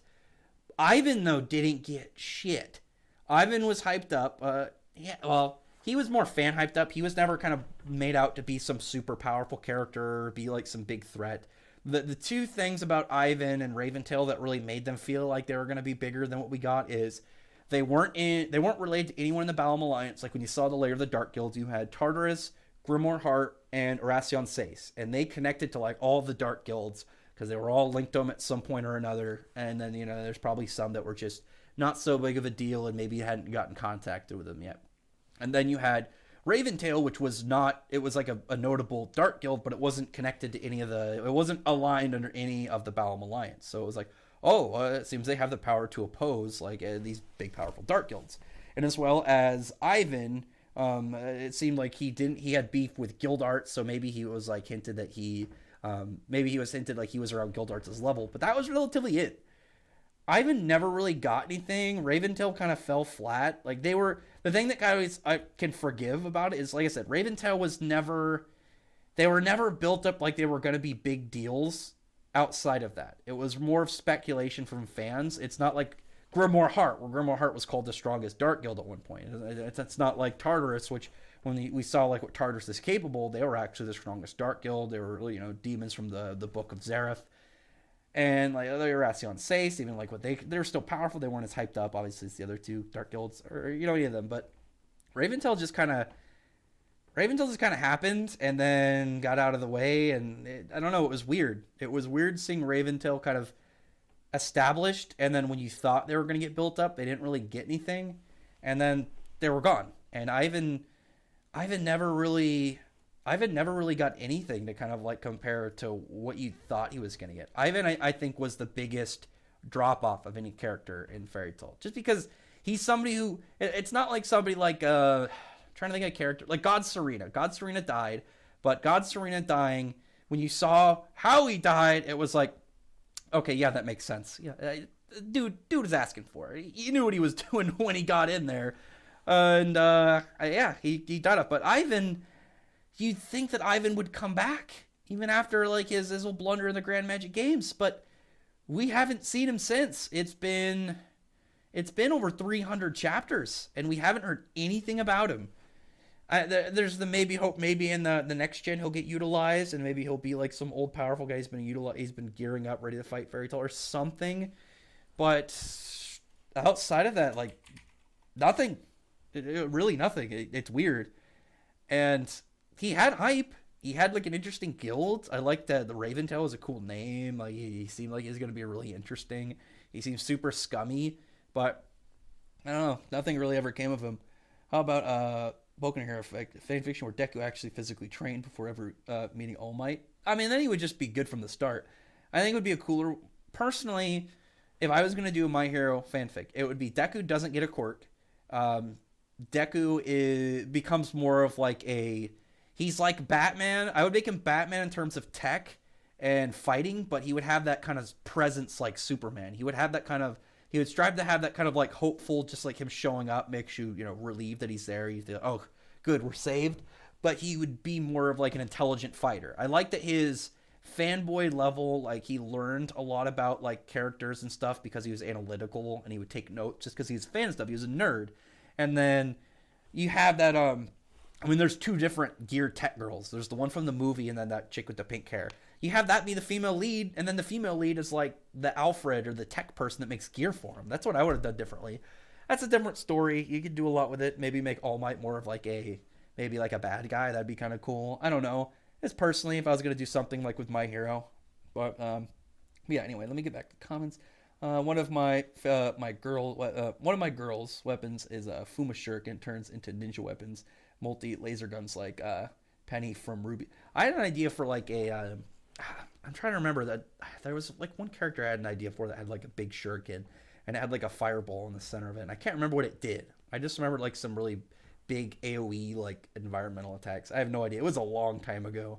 It was like back in my early, like when I first started making characters. And I was just kind of like, I was like, what if I just gave him a cool weapon? And I didn't really have as much like plans for a lot of them. Obviously, I don't even remember this character's name. I don't remember anything about him other than they had like a fire shuriken. That's all I could recall. This is a long time ago. Us versus Luffy. I give my money to Luffy currently. So is Mira basically the Sanji and Gohan of the series now? No, because the difference between Sanji and Gohan and Mira Jane is Mira Jane Mira Jane was strong, but she was never. She was like an off character. She was strong, but she wasn't part of the main cast. She was like somebody that'd cycle in. I guess I'm trying to think of somebody to easily compare her to. Maybe someone from like Naruto. I'm trying to think off the top of my head. I guess it'd be like in Black Clover. It'd be like Charlotte. It's like, oh, this powerful character, but not part of the main cast. Related, but not gonna. It's somebody that's gonna cycle in and out. Mira Jane though is weird, like because Mira Jane has a lot. Mira Jane actually has a pretty prominent fan base, but like Mira Jane doesn't really do a whole lot. Like she gets some cool forms. Don't get me wrong, but Mira Jane doesn't have like a lot of events to do in the story. But she has a lot of fans for somebody that doesn't, do as much that you would think for somebody who's as popular as she is. I don't know. I think she just has a really good design. I think people like her personality and her story, and obviously she's got like really cool forms and shit. I do like Mira Jane. I didn't like the Mira Jane fans trying to act like she body gray. It was bullshit. Anyway, yeah. Sanji's is different. Sanji was part of the main three Straw Hats, and yet he's like Luffy. Obviously, the main character still moving strong. Zoro's probably. Sometimes I feel like Zoro might be Oda's favorite, but Zoro is still moving. Sanji just kind of keeps getting bodied. And even in the anime, I saw in the anime because in the manga they off paneled the fight with him in page 1, but they animated part of it in the show, and they gave it some really good animation. But then they had him run away. I was like, you made him look cool, and then you had him like flee. Why? Why did he run? Like he just kind of ducked out. I was like, damn man, this kind of sucks. Even when he wins, he loses. One thing I complained about the Remind DLC not being able to play as Lingering Will, Vanitas, and Shion. The thing that bothered me about the Remind DLC is but at the same time I can't really get mad. Is it didn't feel like what I was hoping for DLC.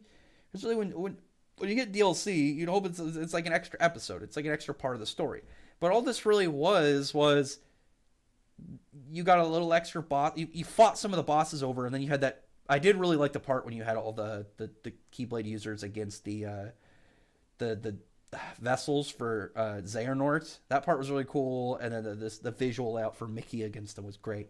And then you got like the super versions of the organization and stuff. I mean, other than that, but there was Shion's fight was new. I liked Shion's fight. I thought that was really cool. And then Yozora's fight is pretty interesting. But you'd expect there to be more of a story for it. And there's that part where Sora is like has all those different keyholes and he's shooting like connecting them all. And I was just wondering like, is this going to be relevant later? I don't know. It's a weird spot to kind of have it, but I don't know. I that's what I was wondering if there was going to be more, because it felt like if there was like a couple DLCs, like 2 or 3, like maybe like 2 more, it'd be like, oh yeah, okay. So like by the end of it, you have some. Cause look at something like a Dark Souls DLC. You get a lot for a DLC patch in Dark Souls. You get a whole new area, a whole new monsters. You're gonna get multiple bosses that are all gonna be really crazy. Because like the DLC for this was like you rewatch scenes, and don't get me wrong, some of the boss fights are really cool. Like what was actually really funny is like the replay ones were super easy, and then you got to the data ones, and I was like, what the fuck? Like I can beat all the other ones at where I was when I beat the game originally. I was like level 50 something, and then I got to those other guys, and I was like, yeah, I'm gonna grind, and I got to 99, and they were still really hard. Like. Yeah, I had fun, but I was just like, I kind of want more, but at the same time, I'm like, the amount of stuff like there is to Kingdom Hearts, it's not like they're not going to make a bunch more games, so I can't really complain too much. And I had fun with Kingdom Hearts 3. I am hoping there's going to be maybe 1 or 2 more DLC pieces before whatever the next game is, unless they just straight say like, yeah, next year it's going to have another one. I just don't want to have to wait like years before there's any more Kingdom Hearts. I don't think there will, and I think there'll probably be a couple games before there's like Kingdom Hearts 4, if there's whatever there's going to do. I don't know what their plans are. But you know what I mean? I don't really want any trouble for plagiarism, but I kind of wish Asta would split the sky like Lubu didn't strong enough to. I mean, you can't get. That's not plagiarism. That's just large scale like environmental attacks. I mean, I don't think you get sued for like, hey, this guy has a similar feat as another character. I mean, I don't think that's possible. I don't think you can really plagiarize something unless you straight start like ripping off stories and plots and stuff, and just make obvious like duels over. Like I'm sure like any like scene where a character's probably done like a similar thing, and you can't just be like, oh yeah, this guy did it first or anything like that. Like imagine if someone was like trying to sue. Trying to think. trying to sue like if DC started to try to sue people for making like, yeah, this guy's super strong, he flies, he's like Superman. It's not gonna fly. It's not gonna work. I think guy has a genre savvy moment, like him treating himself as a shonen protagonist and hates being called a harem protagonist. That's pretty weird. I was lately I've been trying to think more about like I've been thinking less about my main characters, thinking more about like villains and stuff. And some characters I'm like, do I want to make them a villain or not? I don't know. I had some weird ideas lately. I gotta get back to writing them down. I have a side laptop I was gonna use for drawing, but I haven't gotten around to it. It's not a very good laptop. I was just planning on it, just doing drawing, but I think it might not even be good enough for that. So I might just keep notes. And I keep it in my living room, so I might just use it for notes of like writing my input and stuff down for if I want to have any ideas. It's not me. That's a JK Network. I want to see Leon Salamander in combination with Mana Zone. Oh yeah, his spirit dive is gonna be so cool. Maybe a full-grown sylph will be a beautiful. I'm hoping so. I got my hopes up. I feel the Earth Spirit should be an animal. I'm hoping for like a little goofy looking man. I want to have like a midget. I'm hoping for like a dwarf looking guy, because I think because it's called gnome, right? It's supposed to literally just be like a short little dude. I think it'd be cool.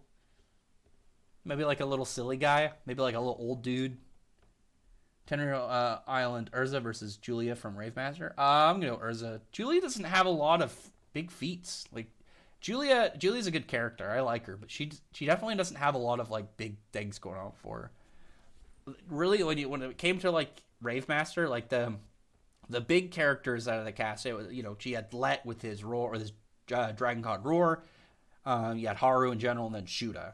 I mean, other than that, like there weren't a lot of like big, powerful characters, like because the other big fights were all done with like groups. But those were like obviously the big dudes.